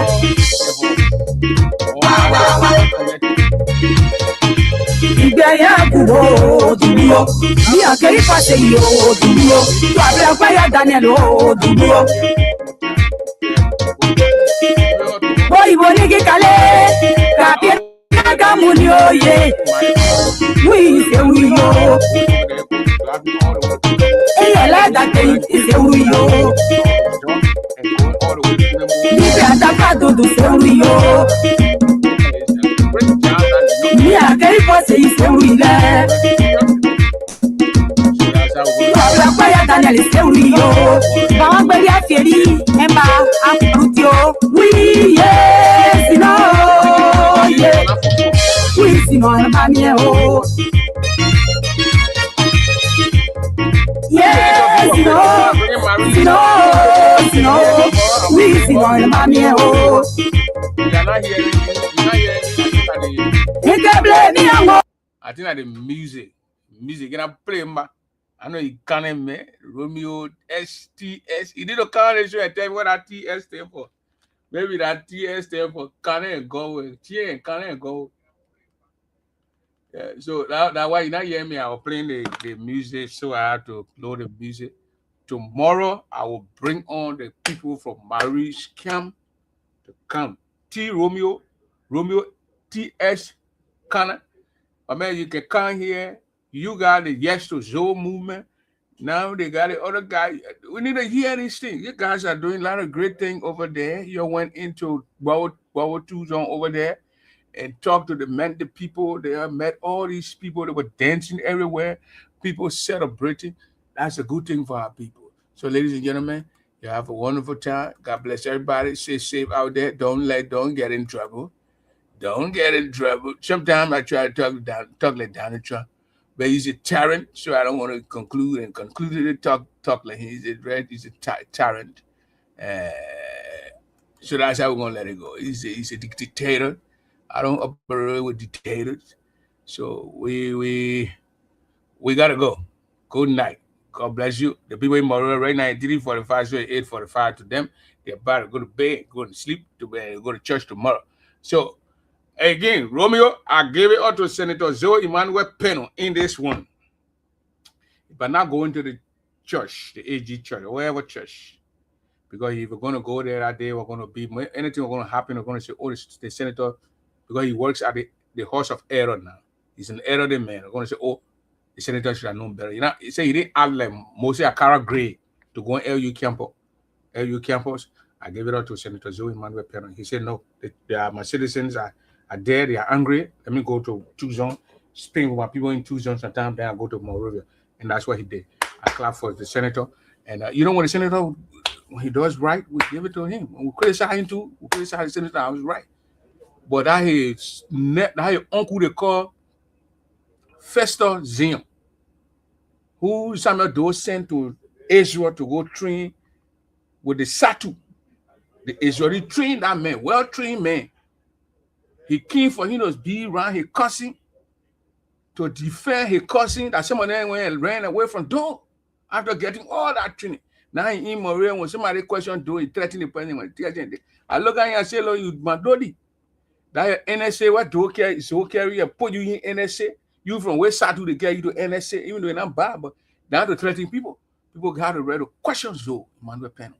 And that's what we're gonna do. I just said it. The man that I don't know who gave him that idea. Don't go in the church. Go, leave them. That was great. I gave it to the senator. God bless the senator.